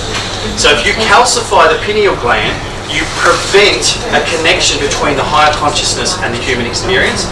And if you condition the human experience to be attached to addictive things like the need for money and hope, then you can control it the same way as that you control Pavlov's dogs. And that's what they've been doing, because they've known all of this stuff for centuries. They suppress all of that information so that they can control their slaves, because that's what you were created for. They all think they're of the right bloodline, the bloodline to do everything, and that takes us back to Egypt. In ancient Egypt, the pharaoh was the pharaoh for what reason? Marriage, woman. Because he was married to the daughter of Isis. Because you can only tell someone's lineage through the mother, not through the father. Do you know that every single president of the United States is related through their mother back to Charlemagne? Because they're the bloodline of the gods. All the royal families. It's always through the mother. Why was tell who the mother is. You can always tell. You can always tell. Why was Princess Di selected? She was a broodmare. Why was she selected? To bring together all of the bloodlines, and she was of the Merovingian bloodline. So she was designed to bring all of the bloodlines of the Illuminati together. And Prince William is the product of that. He's being groomed to be the next ruler. Spare. But who will be the next one to rule the planet? Because there's somebody else on the other side. If you read Nostradamus during sectarians. Diana's other kid. No. The other side. Not their side. If you want to see good and bad. This story's Trump's kids. No. Oh, is it? I've heard that one. Okay. JFK Jr. Yes. Didn't die. Yeah. See, the Illuminati is made up of 13 families, 13 bloodlines. 12 of them are Satanistic. One of them still contains the true bloodline of the Tat brotherhood. Tat was the son of Thoth, and back in ancient Egypt, the Amun priests went riot and corrupt, but there was one branch called the Tat brotherhood who went underground and kept the truths. Is it? What's the difference between Satanism and Catholicism?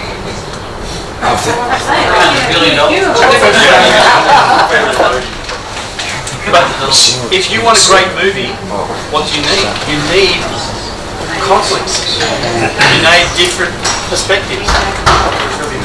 And so the Trump line, they're still the Illuminati. The difference is the other line, the Bushes and everything, they want to control the planet for their benefit.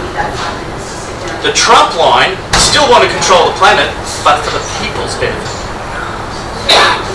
Okay, so they still want to control everything. Don't think that they're saving us. They're not. They're going to wait for us to stand up and go, we've had enough of this shit. And then they'll say, well, here's what's been happening. And when they shut everything down, the only thing you're going to be able to see on television are broadcasts of all the trials against all those people and the hangings and all that sort of stuff. Yeah, about time. See to believe it. Listen, this is a request for your opinion and perspective. Given that energy is never created or destroyed, and the universe is constantly expanding, therefore contracting at the same time, which part, from your perspective, is contracting?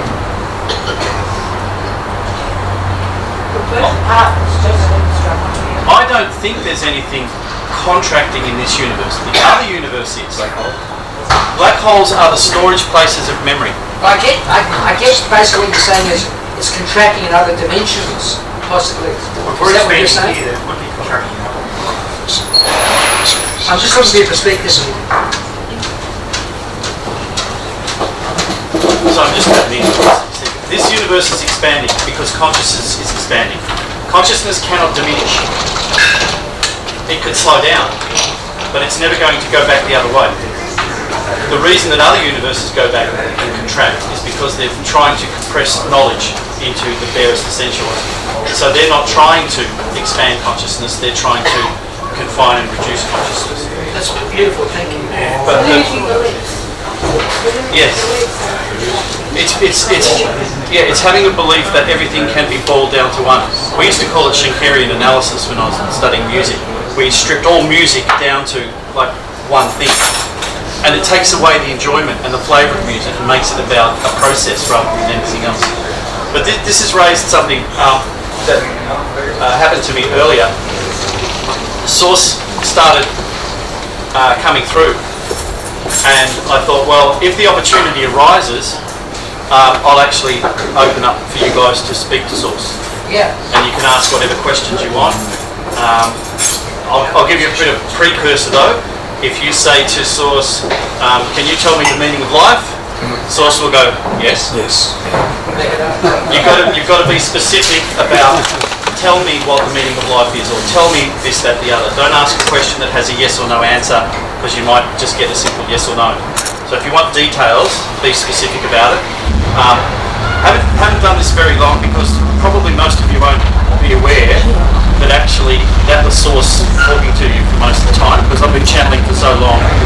The only time you'll know it's me is when I go and and go, but if I'm speaking something concise, bang, bang, bang, bang, bang, the information is just coming out because he wants to get the information out as quick as possible. He says, I don't care how much of it you absorb, I don't care how much of it you agree with or disagree with, the function of the channel here is just to get all the information out there.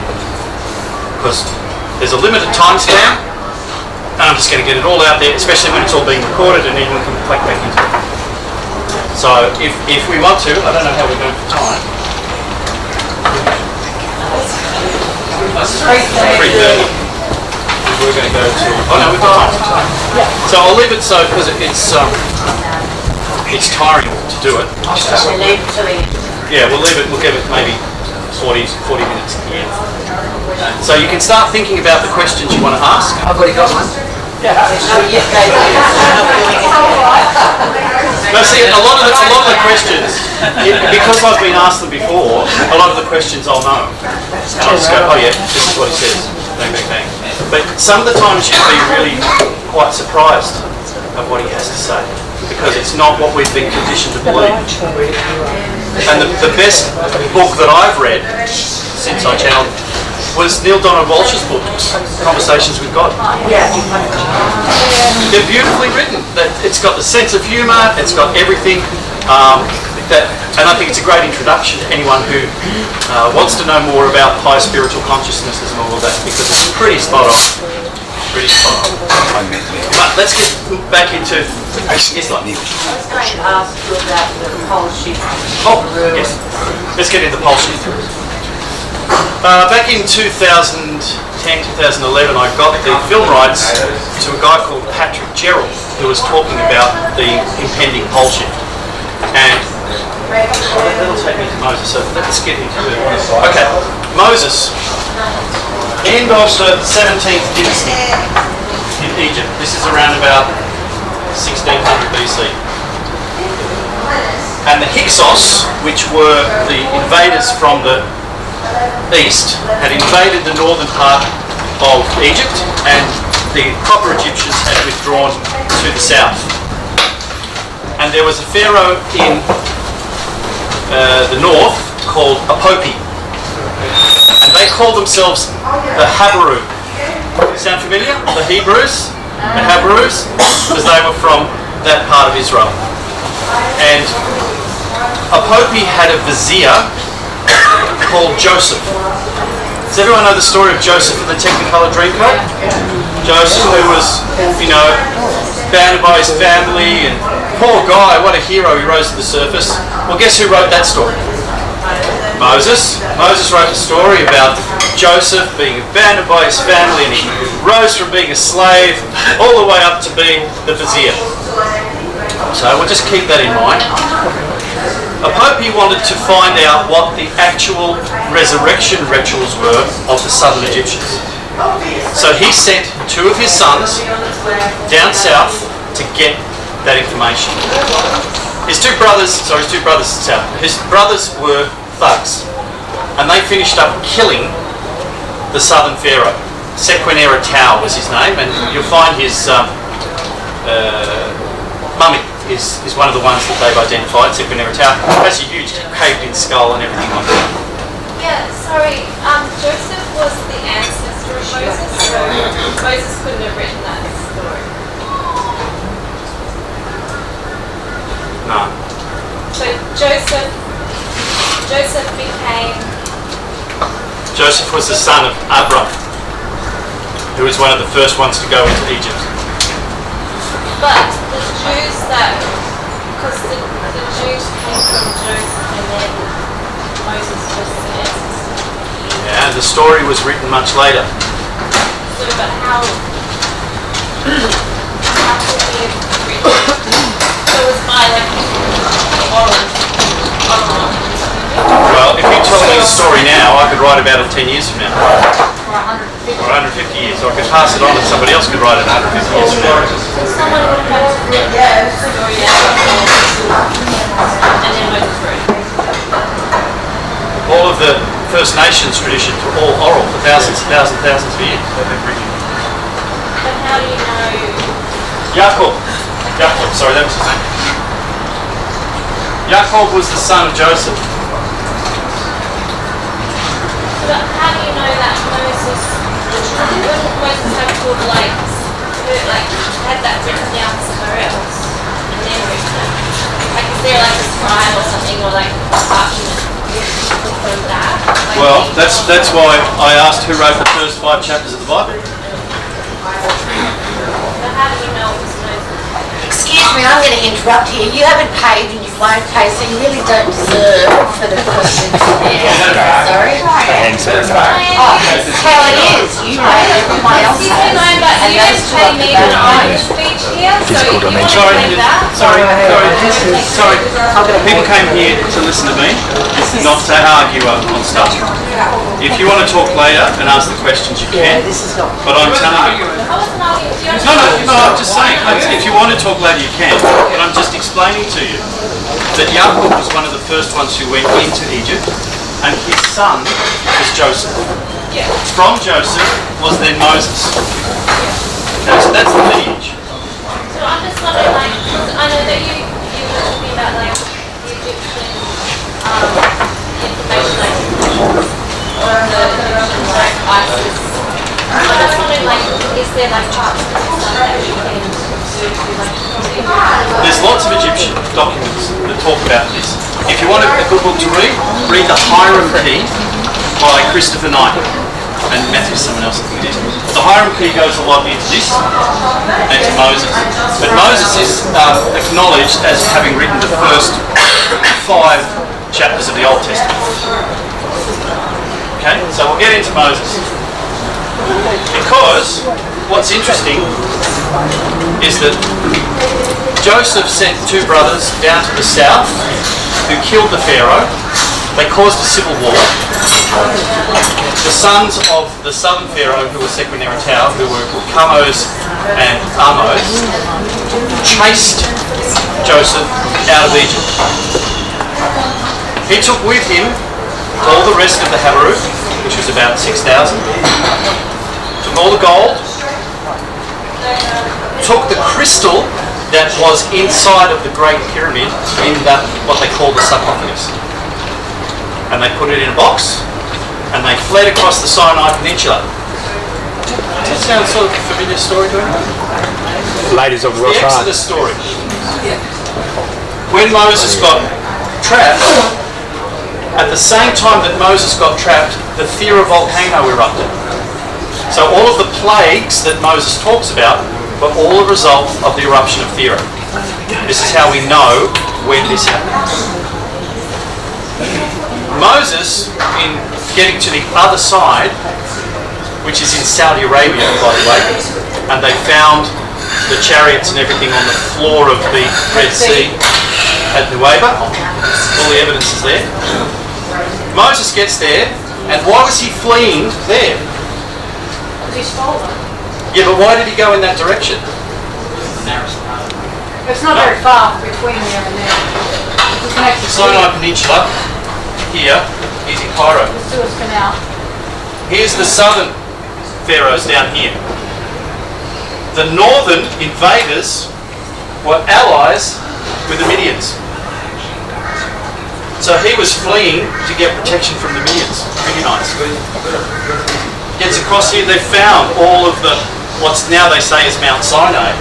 Where Moses actually went is a chained off area in Saudi Arabia. It was found in 1984. It's up on YouTube. Mount Sinai is not sort of radio. No, Mount Sinai's here. Yeah, So they're not telling you that it was actually here so I went to that mountain for no reason. for no reason. There's no burning bush. There's no burning bush, there's no nothing. It's all here, the Cleveland Rock, everything. It's all there. Because he was fleeing Mushrooms first. to get to Midian It's the burning bush. from the southern Pharaoh. It's so pathetic, isn't it? So now this is channeled information, but it makes sense. When Moses went to the top of the mountain, he was losing control of the people because they'd been in the desert for 40 years, and how was he going to keep control of them? He adopted, remember they've come from a position where there's multiple gods here. He adopts a Midian god, which is the god of vengeance and thunder and lightning. And he comes back down and he's carved out into the rocks 7 commandments. And if you look at the commandments, 7 of them are like day-to-day things. And there's 3 that stand out as not belonging. The 3 that stand out are, thou shalt have no other images but mine, thou shalt not worship any other gods.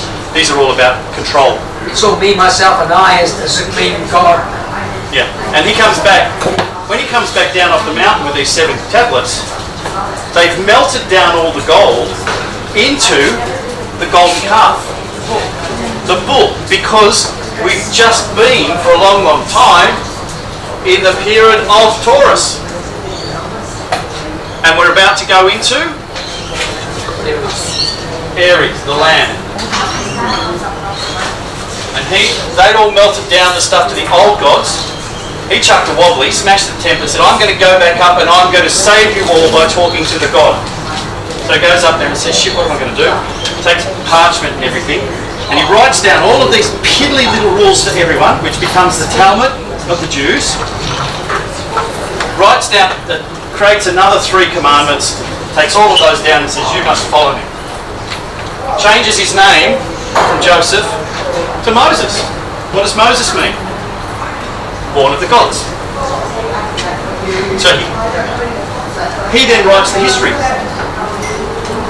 So is he going to make himself out to be an absolute prick responsible for the death of, was he going to make himself out to be a hero? It's a totally fabricated history. So let's go along a little bit longer.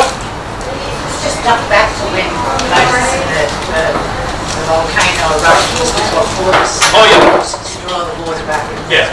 So the eruption of Thera, which is now modern day Santorini, happened at the same time. So all the volcanic ash caused all of the series of plagues. And at that time, when the volcano erupts and the caldera collapses, it causes a tsunami, which obliterates all of the northern part of Egypt. And I can take people there, and I've showed them where all of the depths and all of the stuff is. The evidence is right there in front of your nose. When we went to Tanis, the guys were going,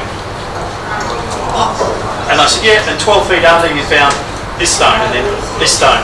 And they were following us around like hanging on every word, because everything we were saying, they suddenly understood why Tanis was the way it was. And that's everywhere we go to find that. So let's kick on a little bit later to the time of Julius Caesar and Cleopatra. Now, every single pharaoh had to be married to the daughter of Isis to reign. So Cleopatra comes along, ruler of the Roman Empire, marries Cleopatra. Why did Cleopatra marry him? Political. It was a political decision. She was a very, very astute woman. She realised that a unification between her and Caesar not only protected the Egyptians, but also expanded the empire. And her son, and this still happens now, where one member from this family is married off to this family, which sort of unites and stops the wars and doing all of that. It's still going on now. So they had a son called Caesarion, who at that stage was the heir to both kingdoms. Now the ruler of the Roman Empire had the title the King of Kings. That was introduced by Caesar. The ruler of Egypt was the Son of God. That was the Pharaoh. The only person in history who's had both titles, the King of Kings and the Son of God, was Caesarion. Who else do we know who's been called the King of Kings, the Son of God? Jesus. Let's put his name down there.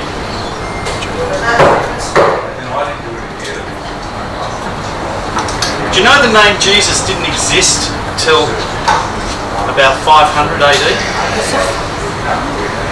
It was introduced by the Council of Nicaea. They were looking for a new god.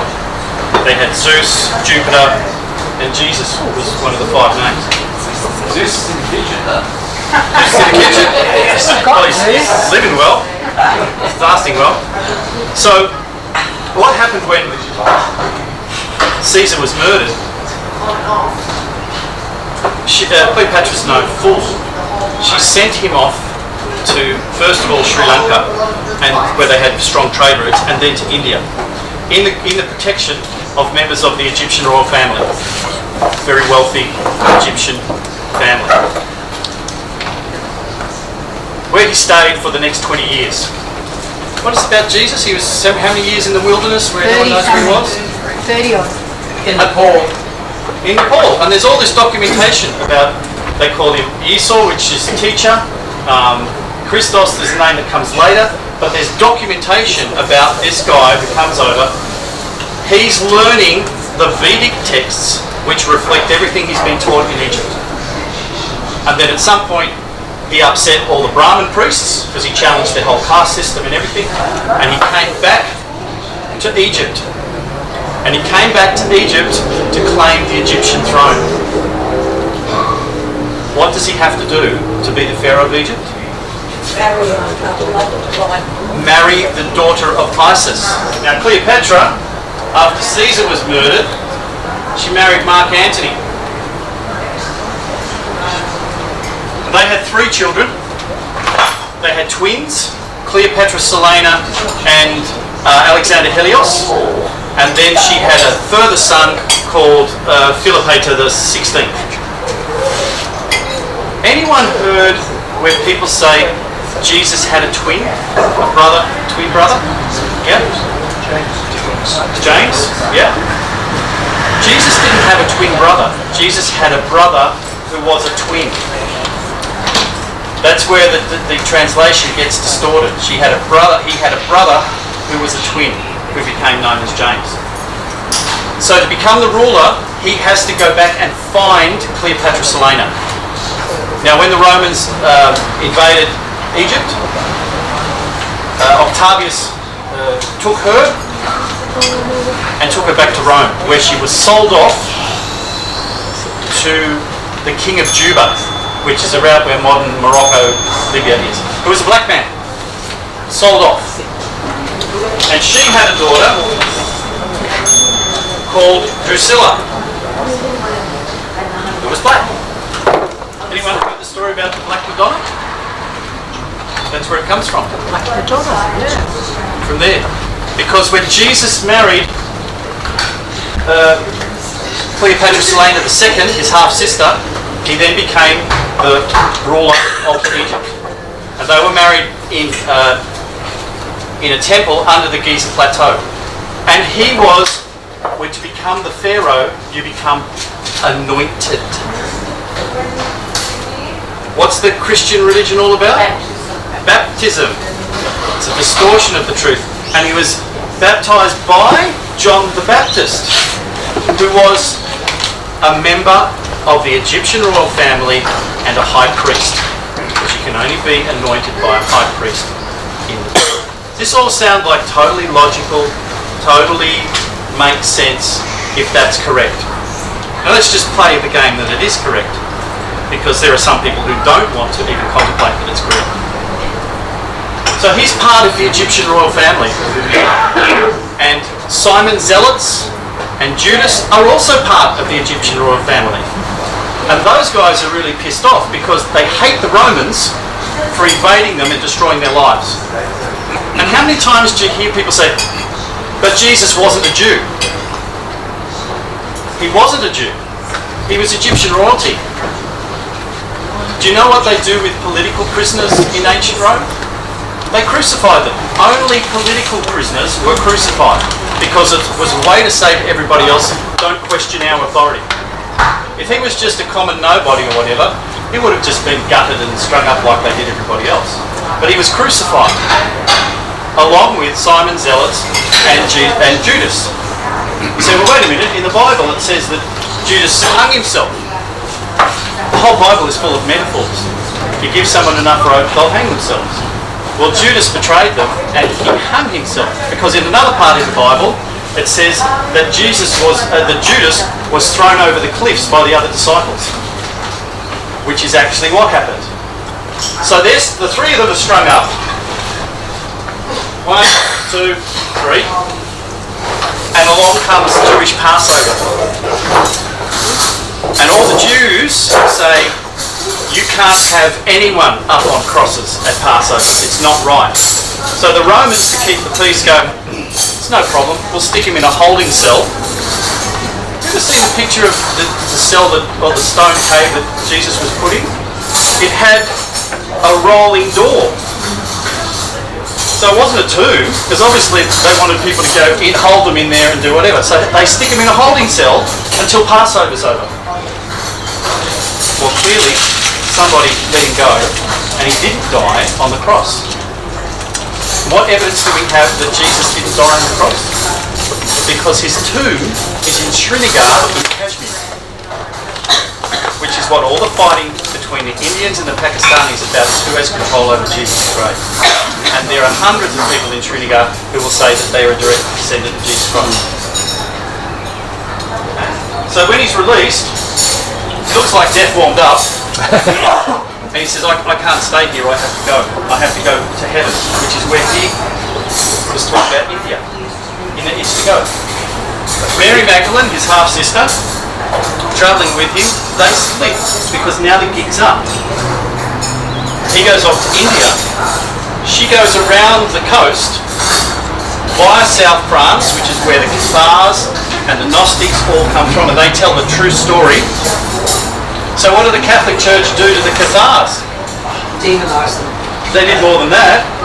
They killed them all because they knew the truth. So we can now get into the Knights Templars. So I'm just throwing so much information at you because of the time restrictions. How many people know about the Shroud of Turin? Okay, and they did all these tests on it and they proved that the fabric is from the 13th century.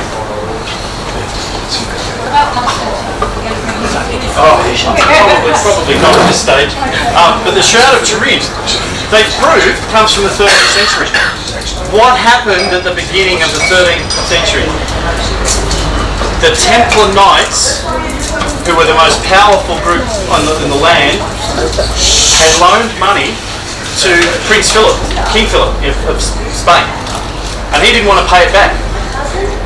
So he made up all of these lies about the Templar Knights being goat heifers and all of this sort of stuff to get them arrested and kicked out of town. So they arrested all the Templar Knights, but the Templars found out about it before they could all fully get arrested. Guess what flag the Templar Knights fly under? Maltese cross. Skull and crossbones. Skull and crossbones. The pirates. What did the pirates do? They pillaged the Spanish fleet, the English fleet, French fleet, all the fleets that were controlled by the Catholic Church.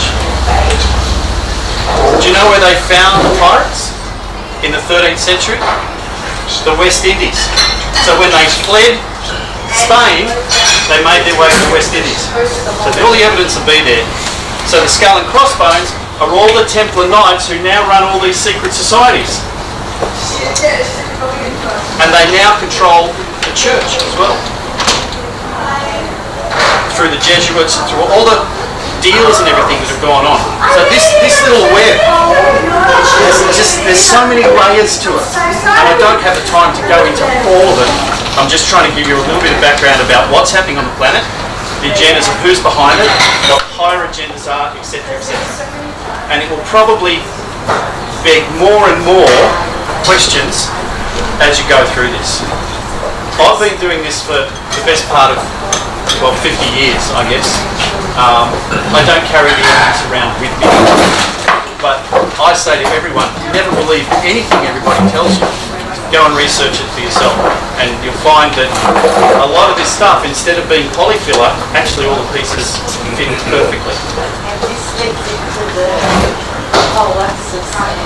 Yeah, the polar, I'll get to that. The other thing I want to do is, when did our calendar begin?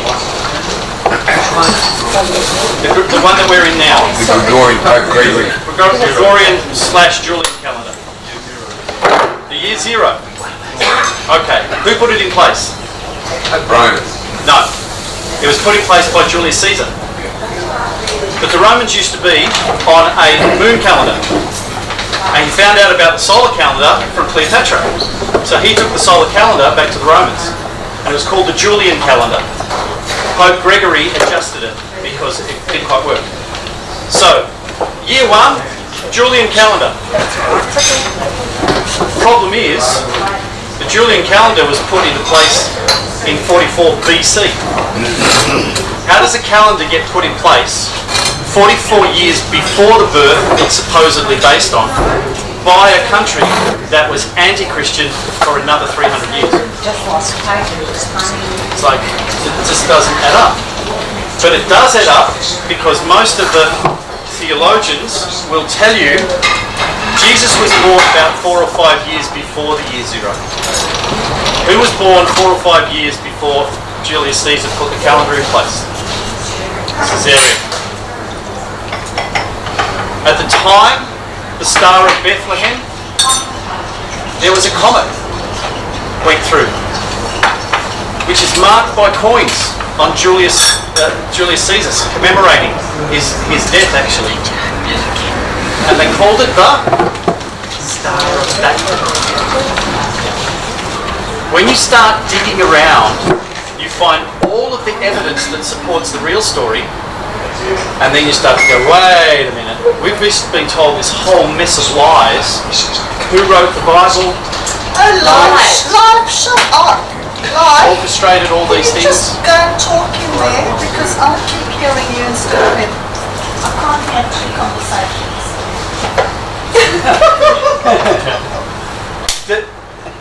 Look, the advantage I have is I do a lot of digging. And I get a lot of channeled information, which I take with a grain of salt until I then go and do my own research. But when I start finding the evidence, I go, all right, you pointed me in the right direction on that one, and I start putting it all together. I'm not out saying to anyone, look, believe what I'm telling you. This is just what I'm aware of, and I'm passing it on because I've got an obligation to source, to pass on the information, not to embellish it, not to do anything else, and just to put out the information so that other people can go, you know what, that makes sense. That fills in a lot of gaps for me. There's all of this talk about miracles and, he could make the blind man see. So if I said to Sandy here something and she said, I don't get it, I don't see that, and you're witnessing it, and then I change my tack and I say something different, and Sandy then goes, oh, I see now, you've got to go away and see, he was able to make the blind see. It's metaphor. Okay, and a lot of the stuff is metaphor. The problem, as I see it, and some other people may not, with the Bible, is there's threads of truth in there. There's threads of truth, and there's a basic element about be good to people. But it's mixed in with a lot of distortion and radical editing being done by the Catholic Church to push their agendas. You only have to look at how many times chapters have been ripped out of the book. The Book of Mary, the Book of Enoch, all these things, ripped out. Ripped out, not put in there. Why? Because they told who Mary really was. They didn't want to give any power to other people knowing about the bloodline. They wanted to hide all of that. And they create rituals, and they get people addicted and attached to belief structures. While at the same time, they're doing diabolical things behind the scenes. Absolute hypocrites. So we have a question, we're all thinking, people just hear this until you go, how do you know that? Yeah. Well, because it is, because it's been in my family for the last 50 years. So how do you know that's true? How do you know that it's true? Like a belief system, that religion, the ritual that we Yeah. do. It's just, you learn. It's been passed on. You condition belief structures, you know, and it comes through family, it comes through society, because we've been conditioned to not question authority. And now we've got to a point where we're all going, wait a minute, authority is the problem here. How I know. We now have to start questioning everything that our authority is telling us, not just some of it, because we know they're lying to us. Question what our minds think. And our mind as well. Yeah. Yes. Constantine cut out so many of the books that the Christians had as their early writings to put together the Bible, which means book. And one thing he cut out was all the disciplines that Jesus brought back from India that qualified his followers to be called disciples. What disciplines were they following? We were never allowed to know that. No. It's incredible censorship. Because you think about it, if you want to control the people, the last thing you want them to know is how to be free and how to stay free. Look at what they're doing to us now. They're doing the same thing over again. History just repeats over and over again. See, Constantine was already, he fooled everyone to be a Christian, right? Really, he was a star person, still believing and worshipping the sun gods, but his mother was a Christian, so he adopted her belief system while he kept playing rich. He became the first pope, infallible pope. And they weren't religious at all. They were just powermongers wanting to control the people. Well, if the people are starting to follow some made-up religion and it's gaining momentum and it's going to be a threat to you, you've got to do a flip. And you've got to say, no, I'm going to recognise all of that. I'm not going to practice any of that stuff, but I'm going to recognise it and make it sound that it's good so you won't rebel against me. We see Dan Andrews doing all this stuff all the time. He causes all the problems, all the things. It's nothing to do with me. Nothing to do with me. You know, ask the IBAC, you know, it's nothing to do with me. I'm the good guy. The other simple but massive form of control was the illiteracy of the masses. Yeah. Not many people could read the Bible back then. Why do you think King Henry VIII translated the Bible out of Latin into English? Because he wanted the people to know what was really in there, and he had a problem with the church.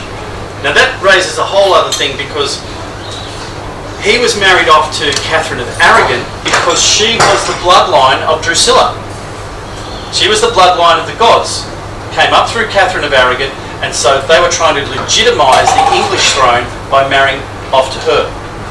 That's why they couldn't kill her, because she was a bloodline of the goddesses. She's the only one who didn't get her head cut off of the three that did, or something. And that's why she gave birth to Mary, who was the Catholic. She was the blood lineage all the way through. So she was one side of the blood lineage. The other side was Elizabeth. Now Elizabeth was the daughter of Anne Boleyn.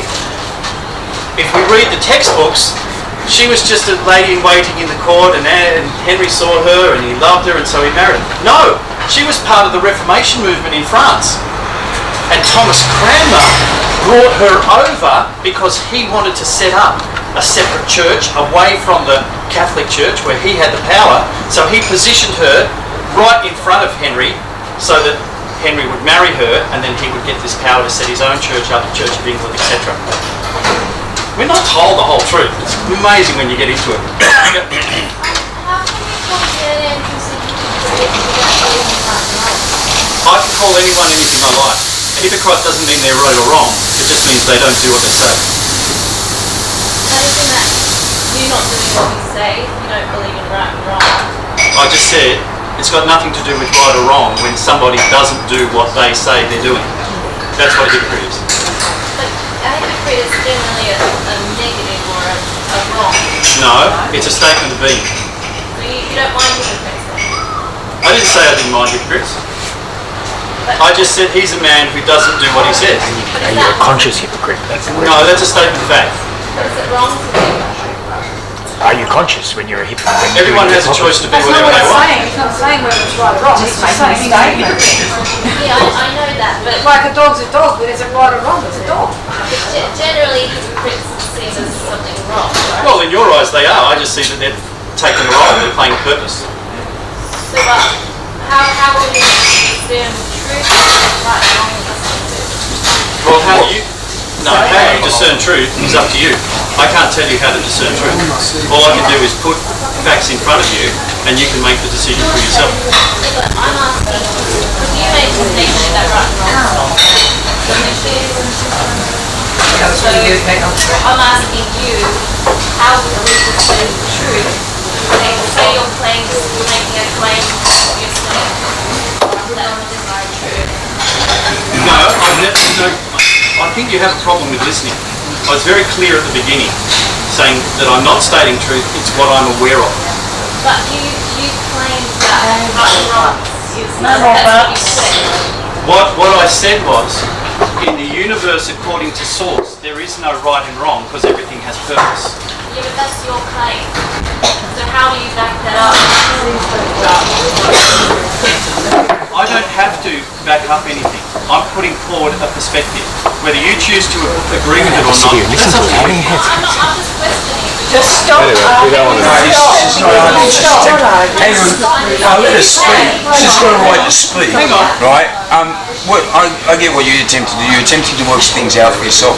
What he's stating to you, though, is that he doesn't have the same belief structure as you do, right, with the right and wrong aspect of it. So to be able to determine what he's stating, right, as truth or not, that's up to you.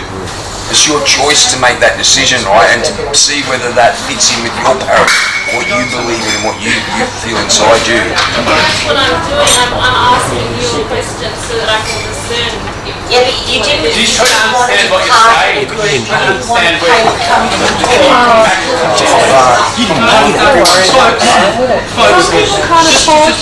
Just a minute. Please have some faith in the fact that this is not the first time I've dealt with something like this. No matter where she's coming from, she deserves the right to be heard. Yes, thank you. She also deserves the right to ask me to try to clarify it for her to the best that I can. Yeah, there's one or two people here that won't be part of it and won't like everyone. Fair enough. Yes, it is. Don't speak. Nobody speak right now. We didn't pay. Me and Lumen didn't pay. Are you okay with that? Are you okay with that? Is it right or is it wrong? Are you okay with that? Just that. That'll settle that. If you're quiet enough to allow me to speak, then I can answer. Okay? I asked for if I could have a donation to help cover my costs. What's the definition of donation? I don't have a problem with you at all. I'm just trying to ask a question, that's all. Because to me, in my understanding, when I'm trying to understand if I should follow a path, I want to know, right and wrong. No, I'll tell you straight away. Never follow a path. Set a path. Lead. But I am. But that's okay. Okay? I don't have a problem with people who ask questions and who want clarity. And if you don't think that anything that I say is worth contributing to, I don't have a problem with that either. Because that's not a reflection of me. That's a reflection of you. And for you to get an assessment of that, you'll get your reflection from other people, not from me. I don't think I've asked a bad question. It's a valid. Well, no, what I've said is answer that there's a problem with your listening because you're asking a question meaning you haven't heard what I've said properly. Well, no, I did. I based my conclusion on what you said, and then I got to a logical conclusion, which is that we no longer can call anyone hypocrite. We can no longer say it's right or wrong. We can no longer say, no, you don't have the right to do anything, because if you believe in right, there's no right and wrong, then that removes all right. Have you thought that perhaps there might be flaws in your cognitive process of things, and that's influenced by the filters that you run? Well, ask me a question. Well, I'm not here to ask questions of you. Well, then don't make that claim. No, I didn't say that. I said have you Oh, you thought? just said that. Just ask a question. You said you had a problem. You still have no problem with listening either. Oh, no, I don't have to prove it because the questions showed to me that you didn't hear what I said. Well, you do because you're making a claim against me that's wrong. Look, you've hijacked this space from the rest of us. Would you please give it up? That's why right now it's important. Okay. So that I don't get forced. Look, I thank you for your contribution, but at this point, it seems clear that no one actually wants to hear what you have to I say. think the best thing to do, You've been given an opportunity. Sophia, You've I been think given an talk to opportunity. him afterwards and you can privately argue your point with him. Well, yeah. That's okay, but you can ask afterwards because it's only got till 5 I think we've given you a fair chance to be heard. I think we all got to remember what Alex said to us right from the beginning of what he said. He said, listen and then take it. You may believe it or you may not. And that's the kind of statement that I got, and we've got to have a kind of open mind to that. I can remember the first thing that you said, Alex, and that's what we've got to remember. Now, I don't know whether you were here right from the beginning, from what Alex said to him, that made it very clear to me. We mightn't always believe what he was sort of saying. That's not the point. It's kind of sharing what he's sharing. It's been quite fascinating. Yes, and I've been very clear about saying I don't carry all the proof around with me. 40 years of research and everything, I don't keep it in my pockets. I keep a certain amount of it in my head. I give it out with opportunities for you if you're interested enough to do your own research and come to your own conclusions. That's right. You made that very clear right from the beginning there, Alex. Thank you. And I appreciate that very much. Yeah. I'm going to stand up for her right to be able to look for clarity. That tells me that in some way, the way I gave the information may have been clear to everybody else, but in some way it wasn't clear to her. Sure. But you made that very clear right from the beginning. Let's continue with, I'll tell you to hear you speak. Yeah. So please. But you are welcome to come up later if you want to pursue things. More than welcome. You made that very clear, Alex, right from the start. Having that Cool. So where did we get to, and where do we want to keep going to? I was in channeling. Life, Yeah, I was just going to say there before, I looked into some of that stuff you were talking about there just prior to moving on there. Herod of Alexandria, have you heard of him? Herod? Yeah. Which Ken Herod? No, Herod of Alexandria. Yeah, he used to make machines for the temples and that. They were called in Greek thaumaata, which literally translates as miracles. And one of them was the amphora, which turned water into wine. So, It's a distilling process and everything. I want to learn how to do that. yeah. You want to know how to drink it without being affected by it. I have no idea what you're talking about. He wants the effect. Yeah. Pole shifting. Yeah, let's go to pole shifting. That's what we did. But see, this is what happens. It goes here, there, and everywhere. So thank you for bringing us back on course. The pole shifts happen because there's a lot of talk out about cycles of the sun and all of this sort of stuff. The pole shifts happen every time Nibiru comes through. Every 3,600 years, there's a pole shift.